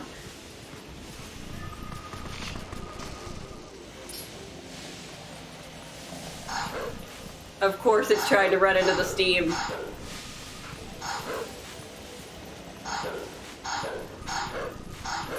We're about to Tom and Jerry this shit in a second. Okay. There's that. Don't go into the steam, whatever you do. Right, then we continue onward. Oh, the other reason I didn't stream last night was because even if I did, this is kind of a non sequitur, but I just remembered I was going to stream last night, but I didn't because I got really tired out from work. But also, at like 11 something, we lost internet again. The internet hates us here. Oh, here's that weird setup. This one's isolated on its own for some reason. Ouch.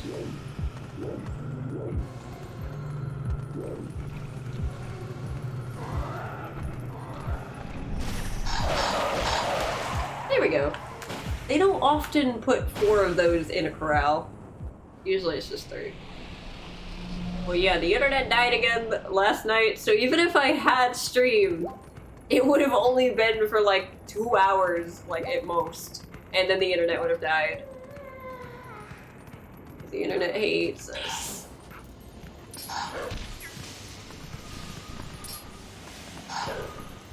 Some of the bugs are aggressive and some of them, like, aren't. Okay. So, ideally I would have been on the last few, but since I skipped the ones, like the last few that were in town, it's gonna be a little bit. Oh hey, do y'all hear the, oh fuck, do y'all hear the rumbling? It's the rumbling of the controller.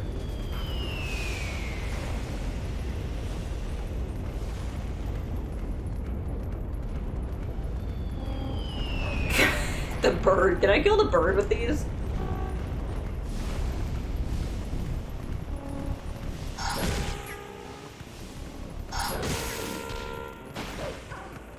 I don't remember when the giant rock is supposed to fall. That might be later. The mic didn't pick up on the rumbling. It was freaking out. Oops. Every time. Midden is probably like, get your shit together. Okay, I think the next one is like in the hot spring.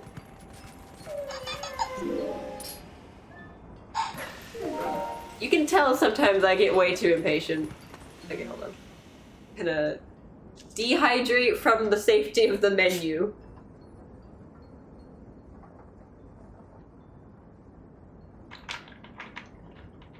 Same thing as last time, it's just Mountain Dew. I'm not really too partial to Mountain Dew, but it sure is a drink. Wait, I have a fishing journal? Oh. I wonder how many fish are in this game. Oh, posture check. I'm not actually sure. I don't fish too often when playing this game. Maybe I should. Whew. I should fish more whenever I get the chance. Alright, this one's reactive just to you being near it.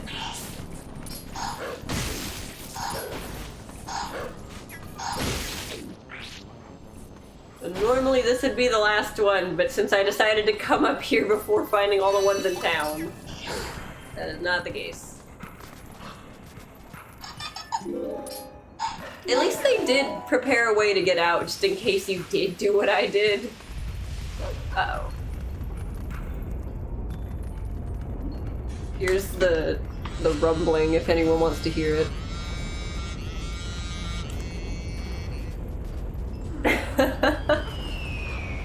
Ouch.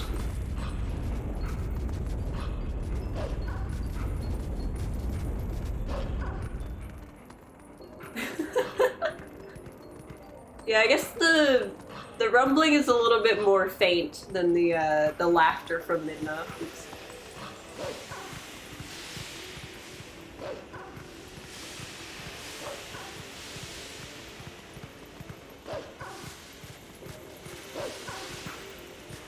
Okay, back to the town we go to collect the last few of the bugs. Actually, there's quite a bit that's going to happen before we get to the dungeon, now that I think about it. We have to, like, make a whole trip back to Ordon and get Epona back and all that shit. Quite a few things have to happen first, huh?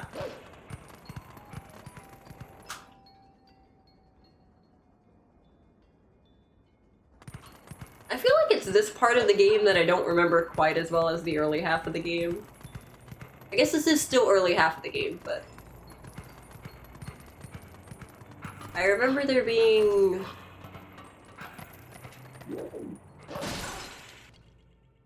Like, there are some parts that happen later that I feel like I remember more than I remember what's going on now.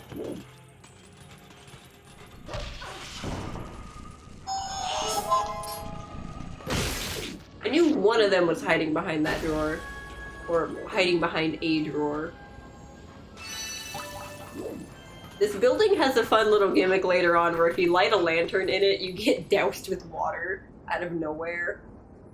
I did it on accident, but it is just one of those things that Twilight Princess does, is include a lot of small gimmicks.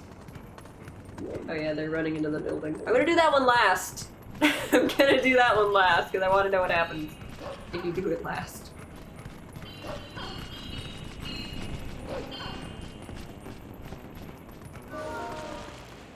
There are a lot of small little gimmicks that happen in Twilight Princess that are like... just neat details. Like, you can pet the goats at the start whenever they are rampaging afterwards, just to make them feel better. You can pick up dogs and cats. Come on. Oh my god. You can pick up dogs and cats. Which I think is really neat. You can't pick up chickens or, like, any other animal, but there sure are other animals, like frogs. There are frogs, and there are chickens, and there are squirrels. You can talk to squirrels, too. Like, a lot of animals that you wouldn't really notice too much, because they're in the background, you know?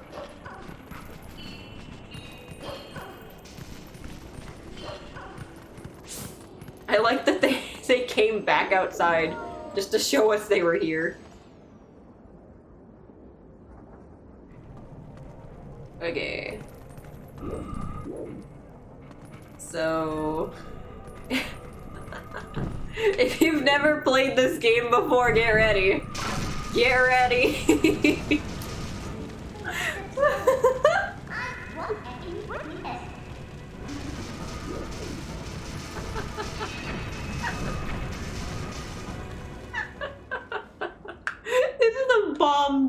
A bomb storage building.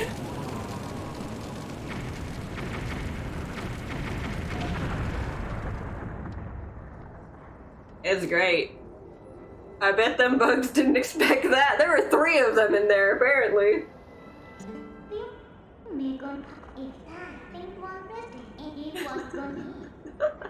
You had to sacrifice someone's house to find the tears of light. To my understanding, this was not actually someone's house. This was literally just a bomb storage building. But it's a doozy.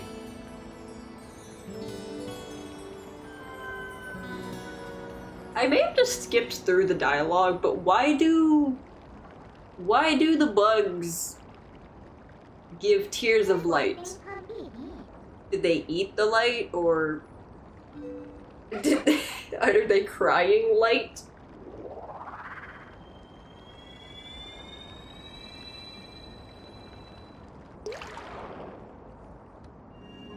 I guess you just don't really think about it. You don't need to think about it. It's just a cool gimmick.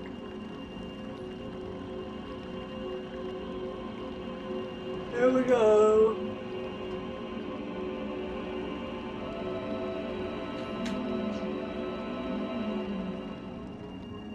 What would you guys say this is? Like a moth? A bird? It's Eldon, apparently. Like, Ordana is very obviously meant to be, like, a goat. I don't remember what Pharaon was, a lemur or something. Whoa, whoa! What is this? Is this a bird? A bat? A moth? A horse? You're right, this is a horse. I don't know how I didn't pick that up. Yeah, I see it. I see the resemblance now. Look at that. Front-facing predator eyes. It's definitely a horse. I do like the, like, spiraling patterns on it.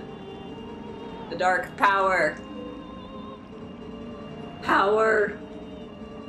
The grounds have been defiled. That's a fucked up looking volcano, I just realized. Hello, hello! Welcome in. Thank you for your insight on the horse. Oh, it's exploding. Speaking of horses, it has been a hot minute. It's been a while. It's been a while since everything. I'm actually not sure. Yeah, it's this cutscene. It's this cutscene next. They open the door. Oh, Colin's dead. Goodbye, Colin. I'm not giving the side-eye from Malin. Oh, God.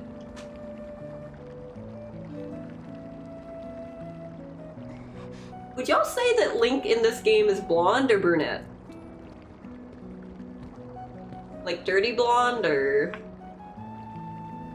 I'm thinking about it. He does look a bit of a mix between the two.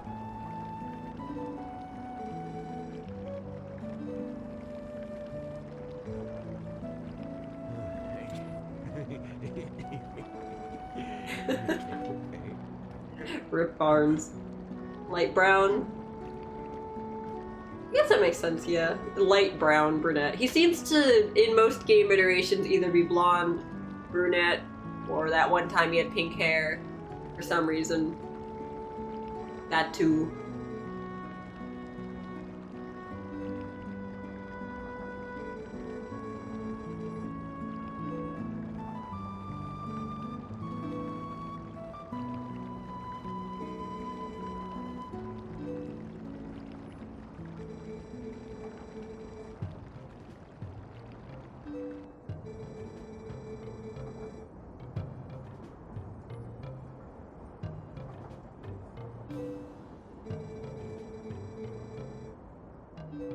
Why does the volcano look like that? It's got, like, spikes on it. Which part is the volcano part, actually? Is it, like, Is it sideways? Like Mount St. Helena? Like that one was an accident, but is that what's happening here? Did this thing blow up at some point? It probably has blown up at some point. It blew up a few times while we were on it.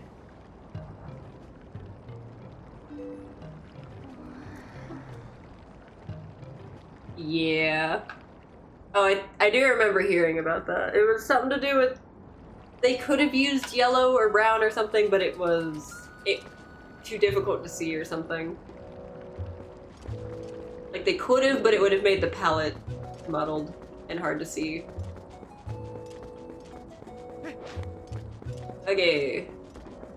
I skimmed through that dialogue, but I am pretty sure the next destination is I'm supposed to go towards Death Mountain. And then they're not gonna let me through. So I have to turn around. And then I think that's when I can make the speaking of horses joke. I think. I might have that timing off again. I know it happens at some point in here. At some point I could make that joke. It won't make any sense, but I'm gonna do it anyway. Also, why is there a ladder, like, on the rope? Like, we can go up the ladder, kind of, but... You're gonna have to climb the rope part anyway. There's a limit on how many colors could be loaded at a time, and if you think about it, yellow is very common, boomerang, some rupees, sword, china stuff. Yeah. They had to make a sacrifice, and honestly, it wasn't that bad of a sacrifice. It's iconic.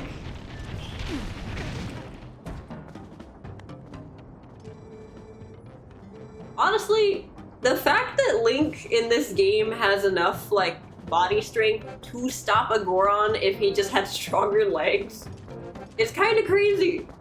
It's probably from the fact he, like, lifts goats or whatever, but that's pretty wild to think about. How strong Link in this game is without any, like, strength-enhancing bracelets or anything. Who let him get that strong?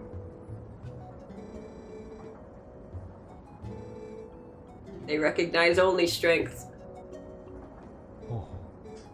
One person was able to best them. He is Bo, the mayor of the hometown. I do kind of wish we got the story of how exactly Bo came to challenge the Gorons. They don't even really go over that in the manga. They actually skipped that whole thing entirely in the manga, I'm pretty sure. I don't think Link ever goes back to Ordon in the manga, which is a little bit disappointing, but... Speaking of horses...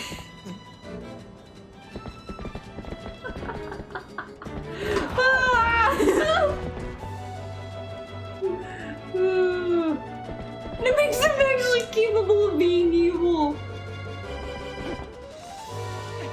Well, I mean, I think Wind Waker Link wasn't even supposed to be like one of the reincarnations. He's just a guy named Link who went on an adventure to save his sister. So I'd say that one is pretty like I have never done that before without falling off at least once. That is the first time I've ever wrangled the horse without falling off. Holy shit. But I'm pretty sure Wind Waker Link also didn't have any, like, knight honor.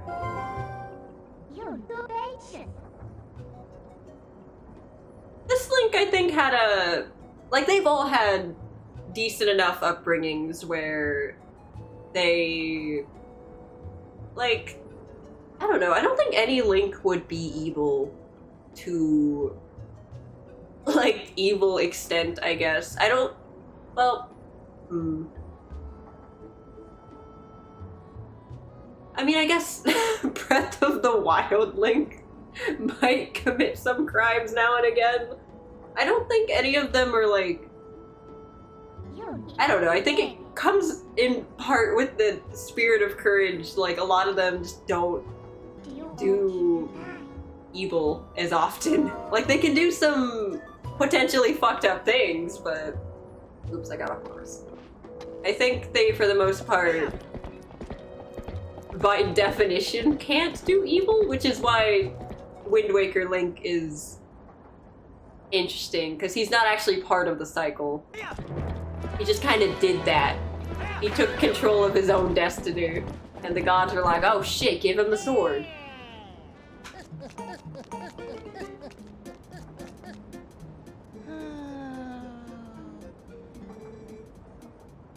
I mean, actually, now that I think about it, I guess I do get what you mean. Like, if Link really wanted to in this game, he could have probably gone on a rampage.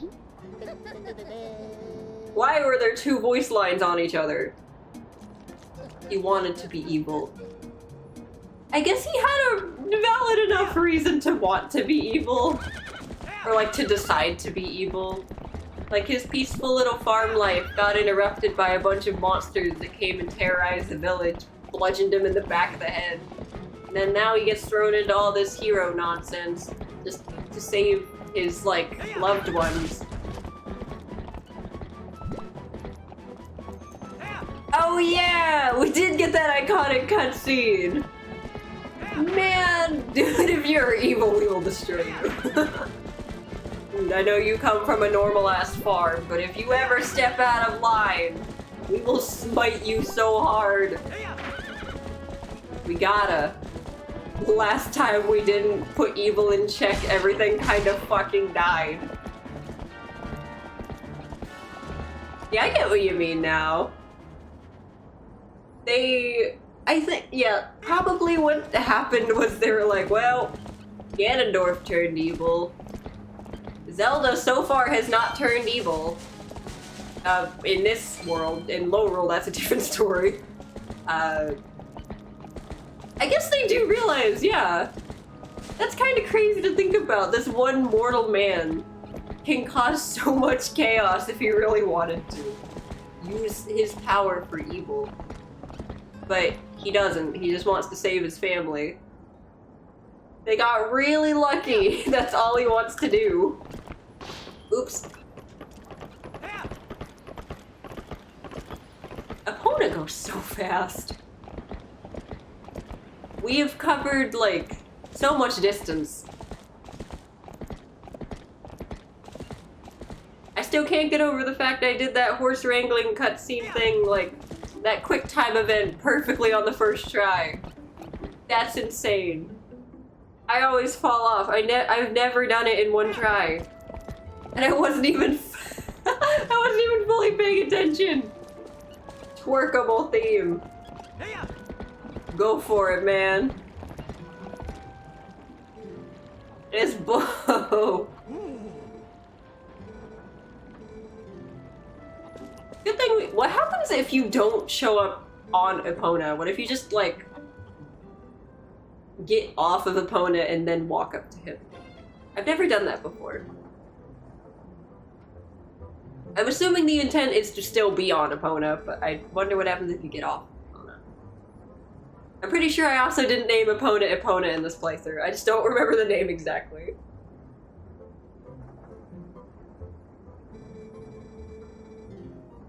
Oh god, Ilia's... Oh god, we don't know where Ilia is.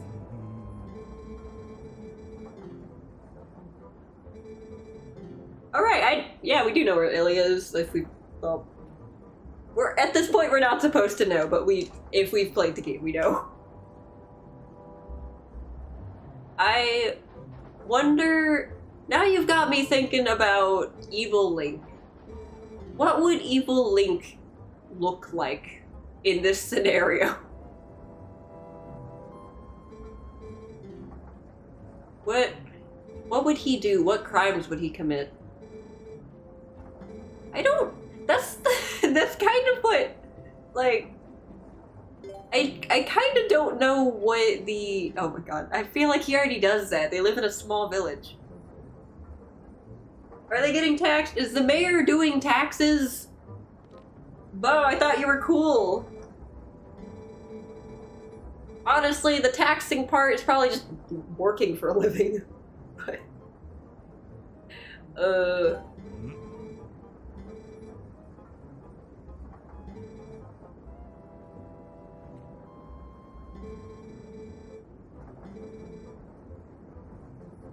Okay, I'm gonna fail this a couple times. I'm still trying to figure out the evil thing.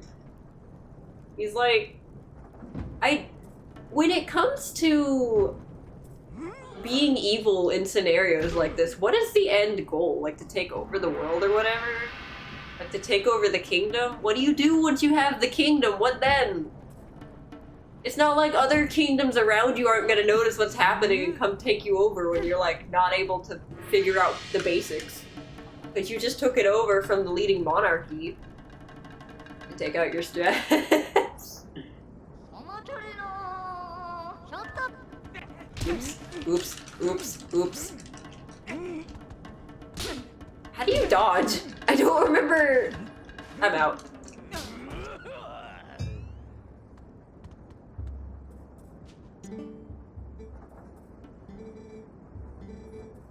Strike by grabbing with A. Okay, we're gonna be doing this for a while. I've always been bad at this part.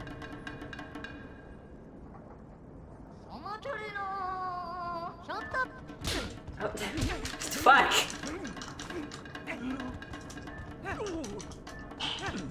Slap! Fucking slap! Oops. How do you dodge? Okay, we're just doing this shit. Oops.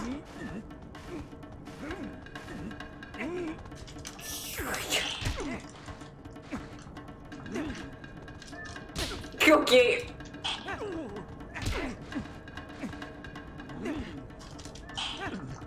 What are we doing?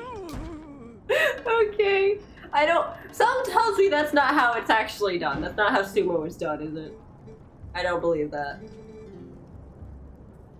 Fight like we're fighting one of the Gorons. Oh god.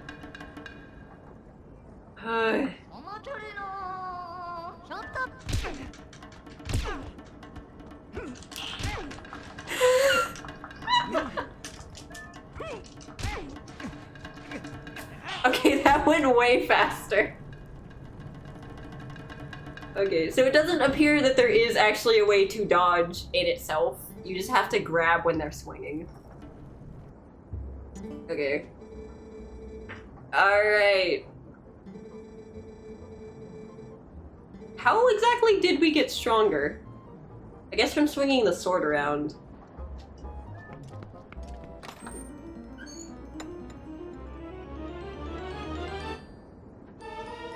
The iron boots.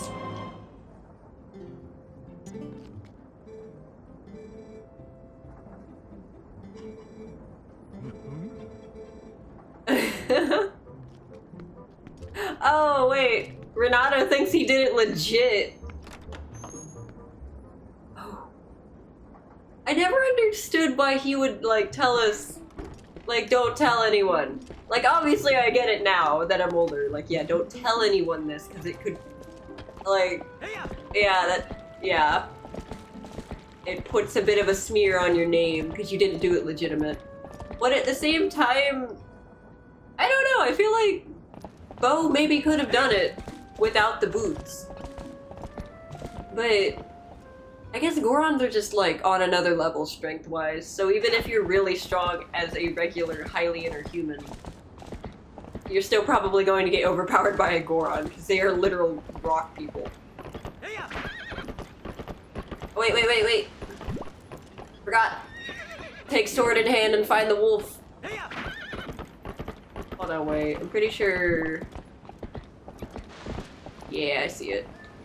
It's over there. It's over there. There you are. I like had part of the map flash in my brain for a second. I was like, wait, we gotta do something here. Something specific needs to occur.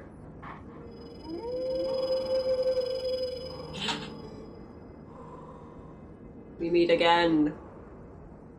Yes. Your average interaction with the dog named Cupcake. The dog named Cupcake is mauling you! Yeah! I'm playing with an actual Wiimote. Once the VOD goes up, you'll be able to see the struggle I went through just to get the sensor bar working. Oh my god, we had to do so much shit.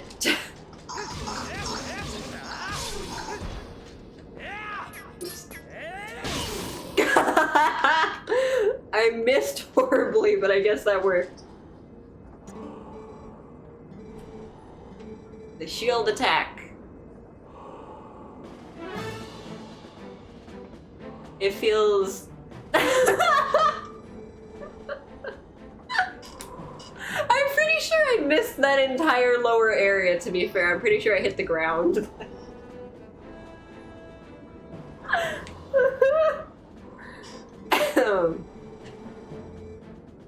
He just acknowledges the nunchuck existence.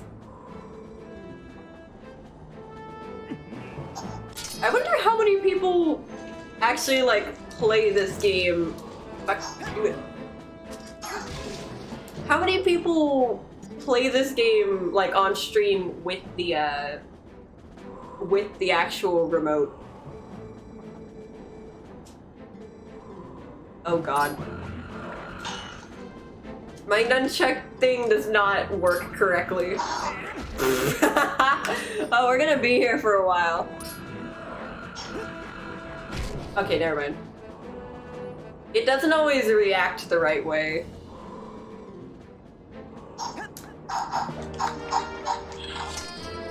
I learned the shield attack. I'm never going to use this ever. There are 5 more, okay. Honestly, yeah, the battle music, I could definitely see someone managing to twerk to. I could definitely see that.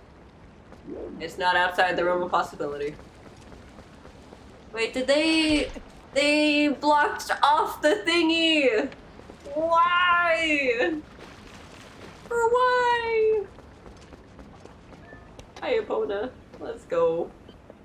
We gotta go. I'm gonna try not to run into the side of the bridge again. We gotta make it back so we can go to the dungeon. There is no dragon, but there is a dungeon. Oh shit.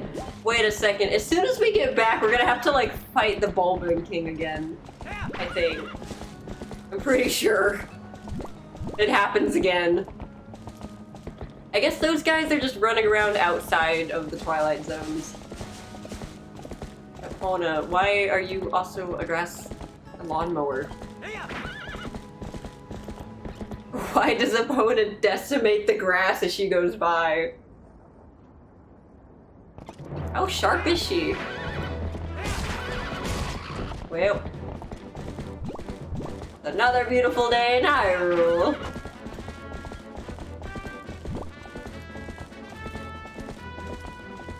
Oh, I just realized the nunchuck makes, or not the nunchuck, the Wiimote makes noise with the vibrations of Epona. I didn't even realize, there's a lot of things that happen with the Wii Remote that I just tune out.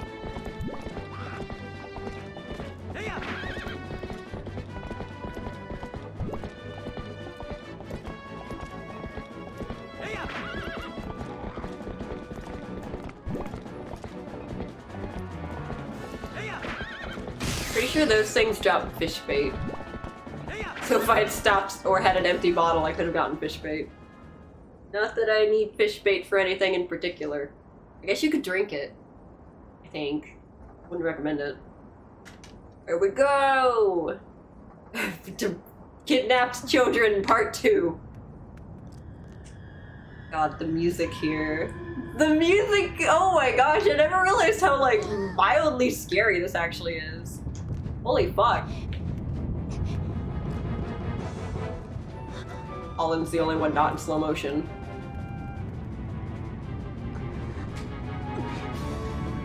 Oh shit.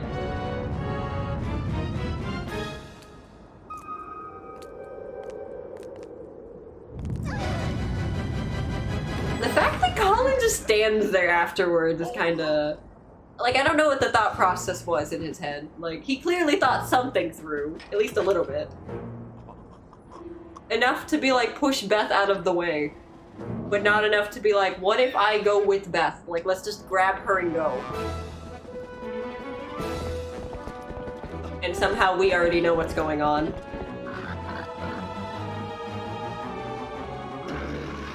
Ah, the pigs! He looks so mad right now. God, the facial work in this game is incredible.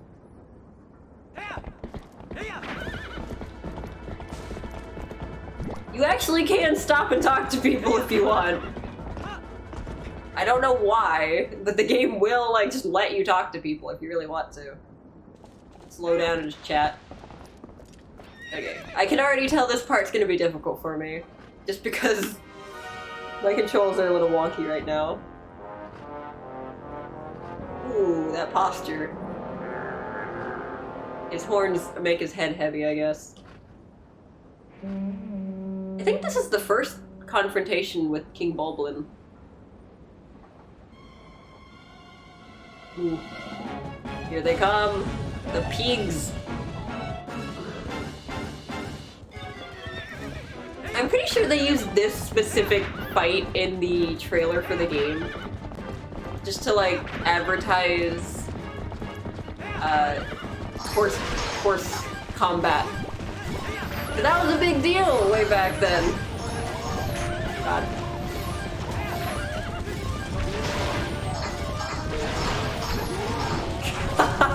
God.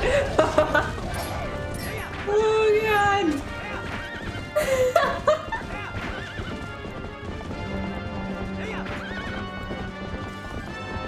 It's still pretty hype. Where is my camera? Okay, we're back.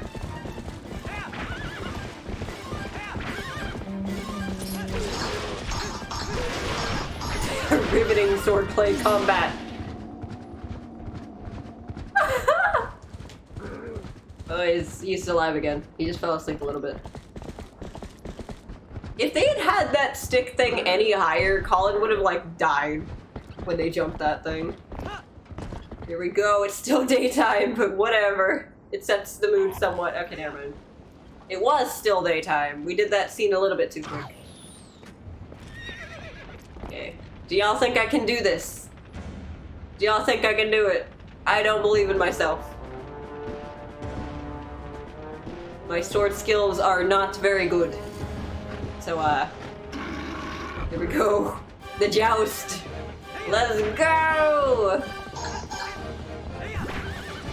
Oops, I missed. Okay.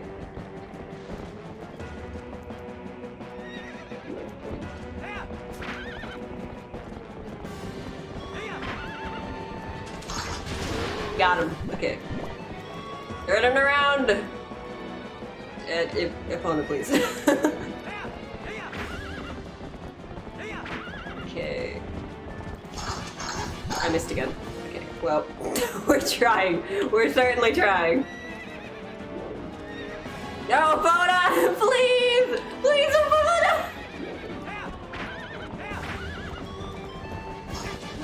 Oh, there we go. We only had to hit him twice. It's cool. It's cool. We're so lucky the pig didn't veer off the bridge. And opening sequence title. It's so cool. God.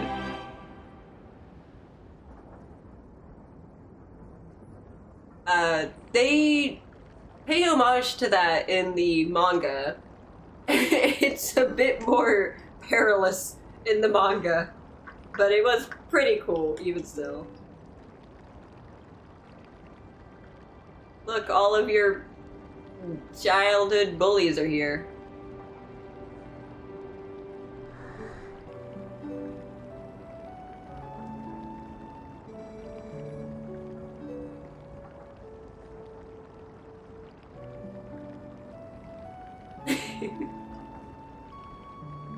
It's like a penguin.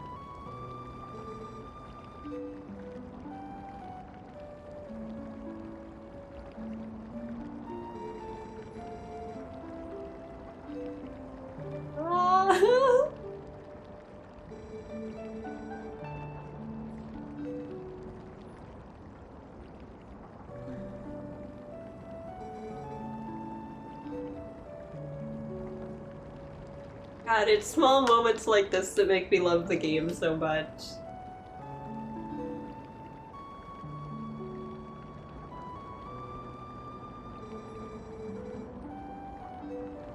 Like, they happen early enough on that, like, they stick in my memory.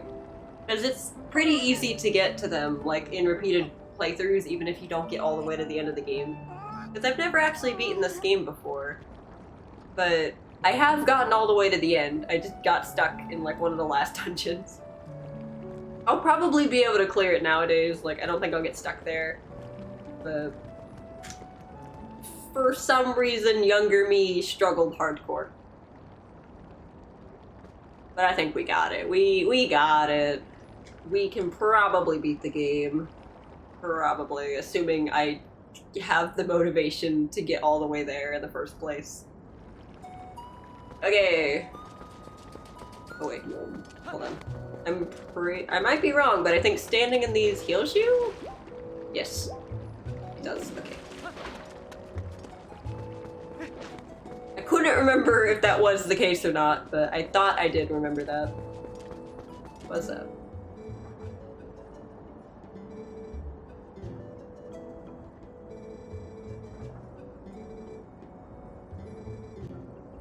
I think Malin has already just decided to open up shop here.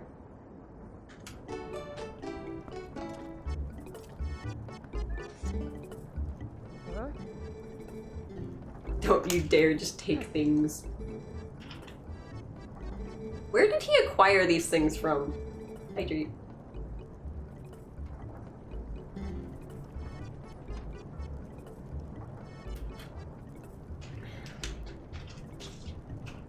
Like, where the hell did he get this thing from?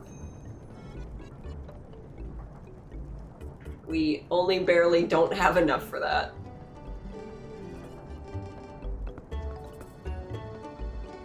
You can kind of hear, like, the basic beats to the Mallow Mart song that everyone memes on.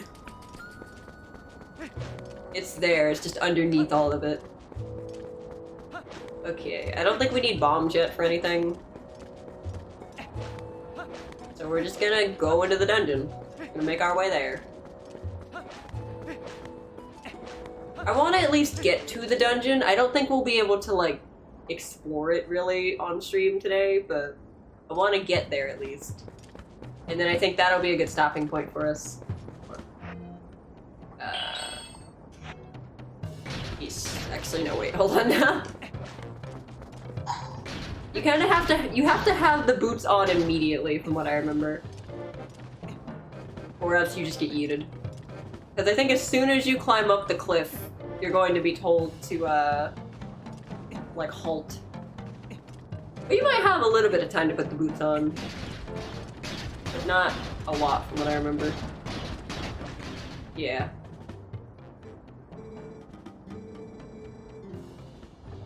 Here they come.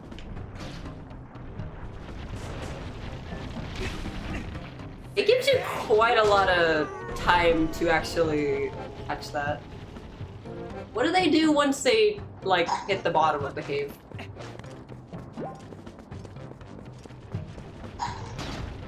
Do they just keep rolling into town? Do they just chill there afterwards?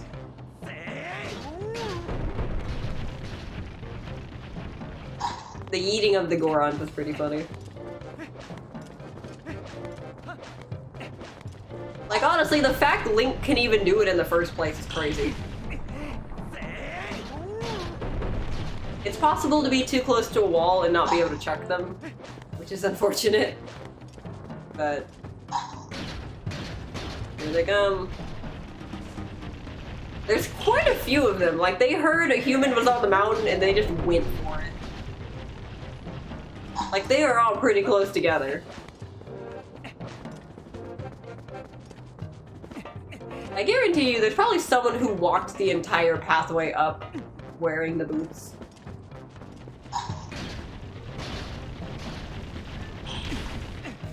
That'll probably take forever.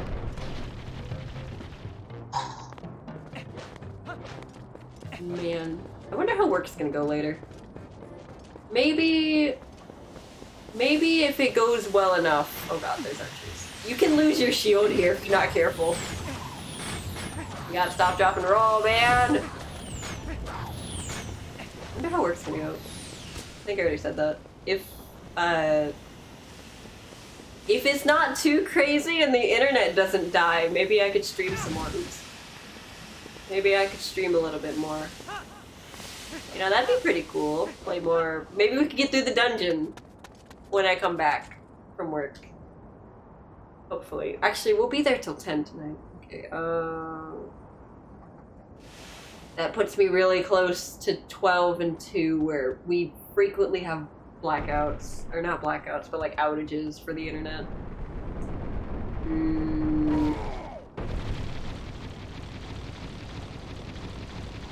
We'll see. If I can get it to work, I'll do my best. I think there's a mandatory eruption, like, right now. Yeah.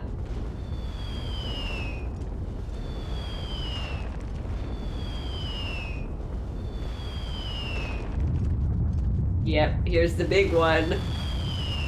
Where did that even come from? That wasn't from the volcano, that was from the sky.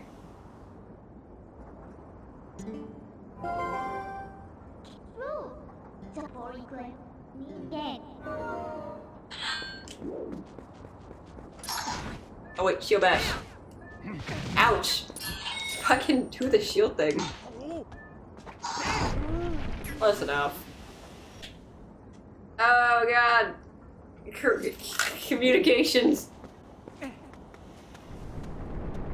I don't know if that means my controller's dying or what. I do have batteries in the instance where it does die, but, you know.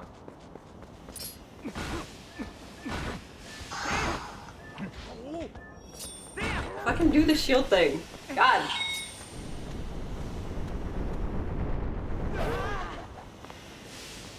Takes a bit. I think there are friendly Gorons down there. Like, they don't even care that you're here. It did this. Whatever. It did it late. Here we go.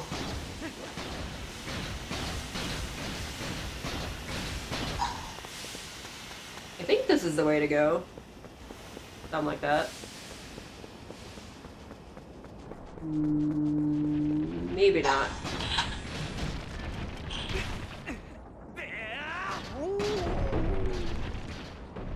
I think this is the way we're going.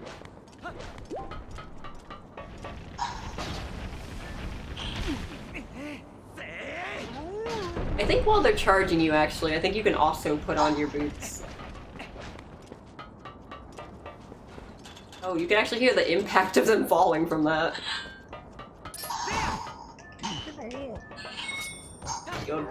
Yes.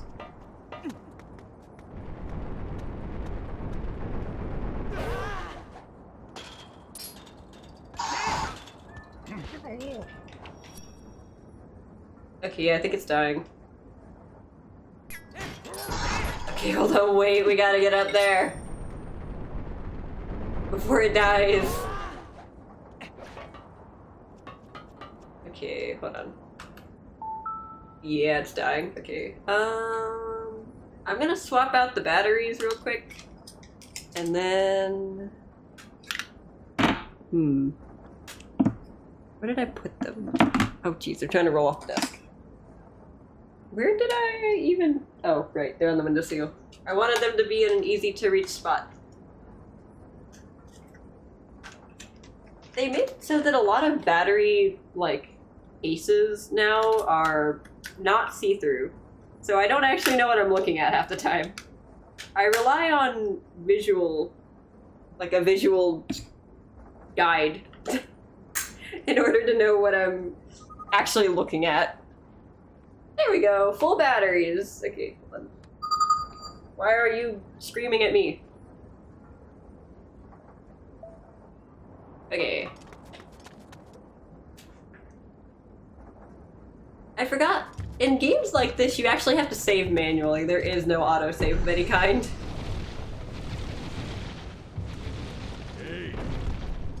Oh wait, I was supposed to be wearing the boots. Forgot about that. It, like, puts you immediately into a confrontation. Or Quran.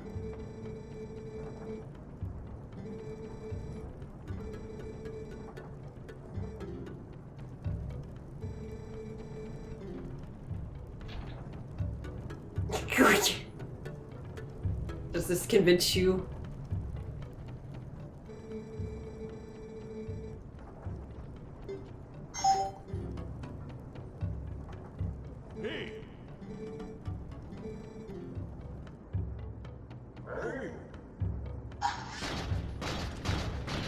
Okay, now we're good.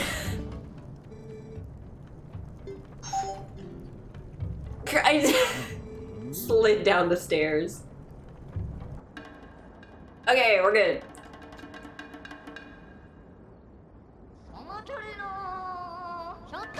Oops. What the? Okay.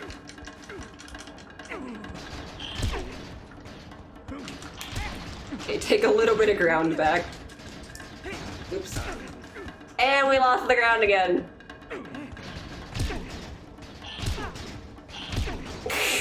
I feel like this is gonna happen for a little bit. No, we're out! No!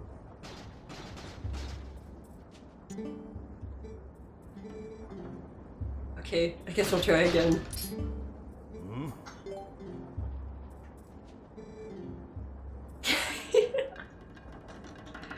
Okay, I know there's like a little bit of a strategy to this one, I just don't remember it.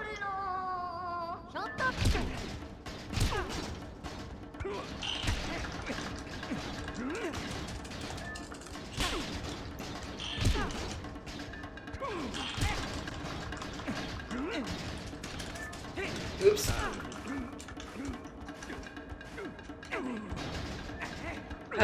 Like they are able to like completely sidestep dodge, but we aren't able to.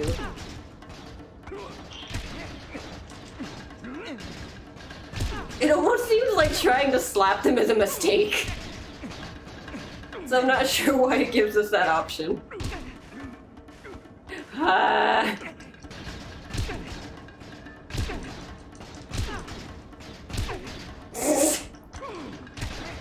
It's like playing rock, paper, scissors a little bit.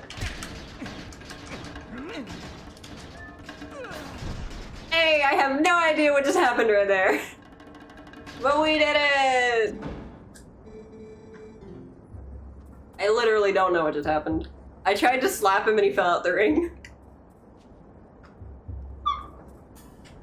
Okay.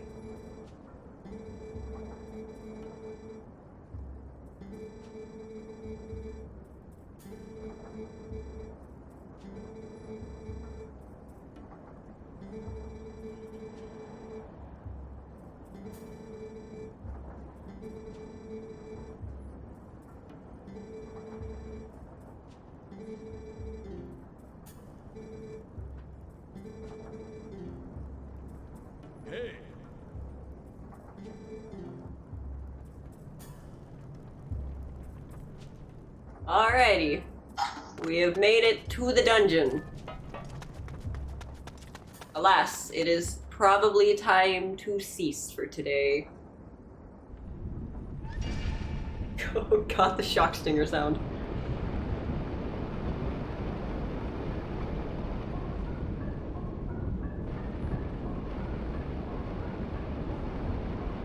This song is burned into my memories, and I remember not particularly liking this dungeon growing up. It's not the worst. I just remember not liking it. It was a whole lot of, I'm just really bad at staying on the platforms. I kept falling into lava.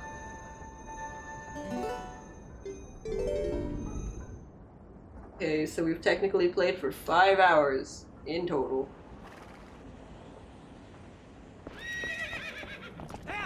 Right, I think we're good to stop for here. Ugh. Gotta move everything back where it was. Yay.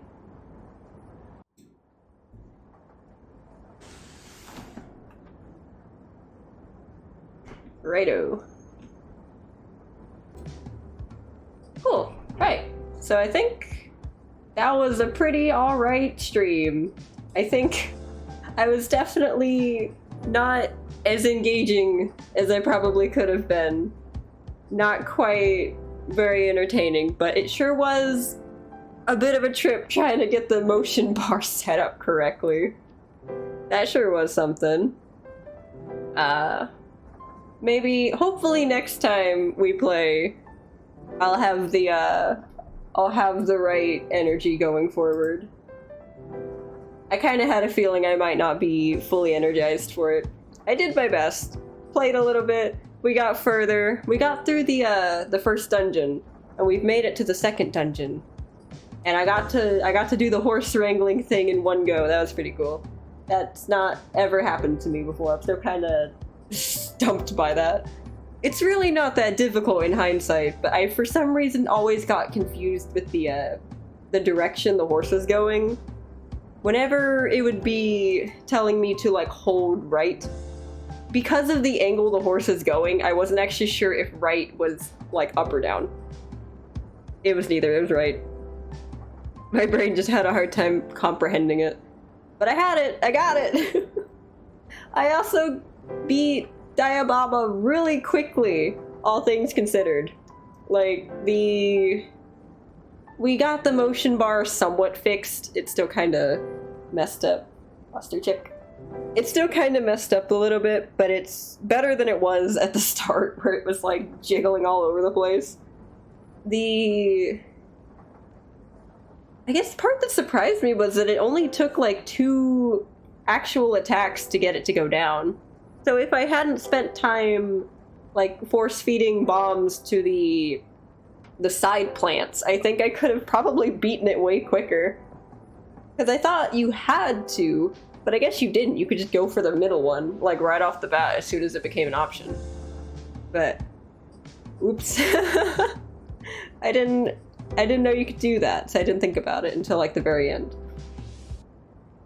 I guess there's still some stuff I can learn even now. Yeah. The music's still really good. Oh geez. Listening to a lot of the tracks in the background has been neat. It's very nostalgic to me. This game is very special to me. I love it a lot. I'm really glad I've gotten to play it on stream, even if it is a very scuffed experience for everyone involved.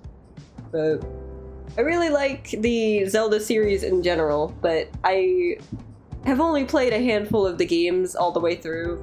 And even then, Twilight Princess, despite it being like my favorite Zelda game, I have not actually beaten it all the way through. I've gotten very close. I got all the way to like one of the last dungeons, like right before you fight Zant, that one. But the wall masters would always freak me out as a kid. Like, you get chased by them twice, and I couldn't do it. I did it once, but you have to do it again. I couldn't handle it. I can probably do it now. I'm still gonna be stressed while it's occurring, but I think I'll manage it a lot better than I did back then. So I'll probably actually get to the end of the game, assuming we make it that far in general. The only thing that would prevent me from getting that far is if I just don't keep playing it, which I would like to, now that I have a setup that mostly works for it, and I don't want to like mess up the setup now that I have it.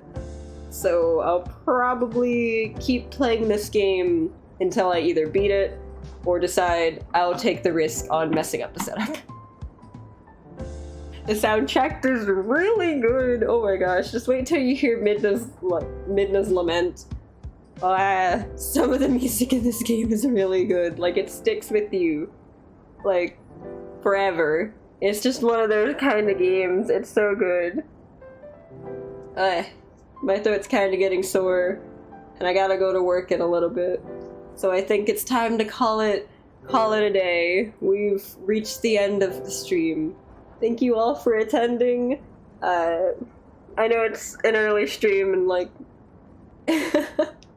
I wasn't like full energy, but I appreciate it nonetheless that you guys showed up. Hopefully y'all's days go well. I'm hoping I survive work today. It's not it's probably not going to be as bad as yesterday, but you never really know. Saturdays are kind of dependent on how Friday went, and Friday was bad, so today, in theory, shouldn't be as bad, but it is still a boost week, so... well, yeah. Having said that, I think it's time to bail, guys. Alright, so I'll see you guys next time, whenever that might be. Who knows? Maybe it'll be later tonight, assuming the internet doesn't die. But, I'll catch you all later. Please mind the gap when departing. Goodbye!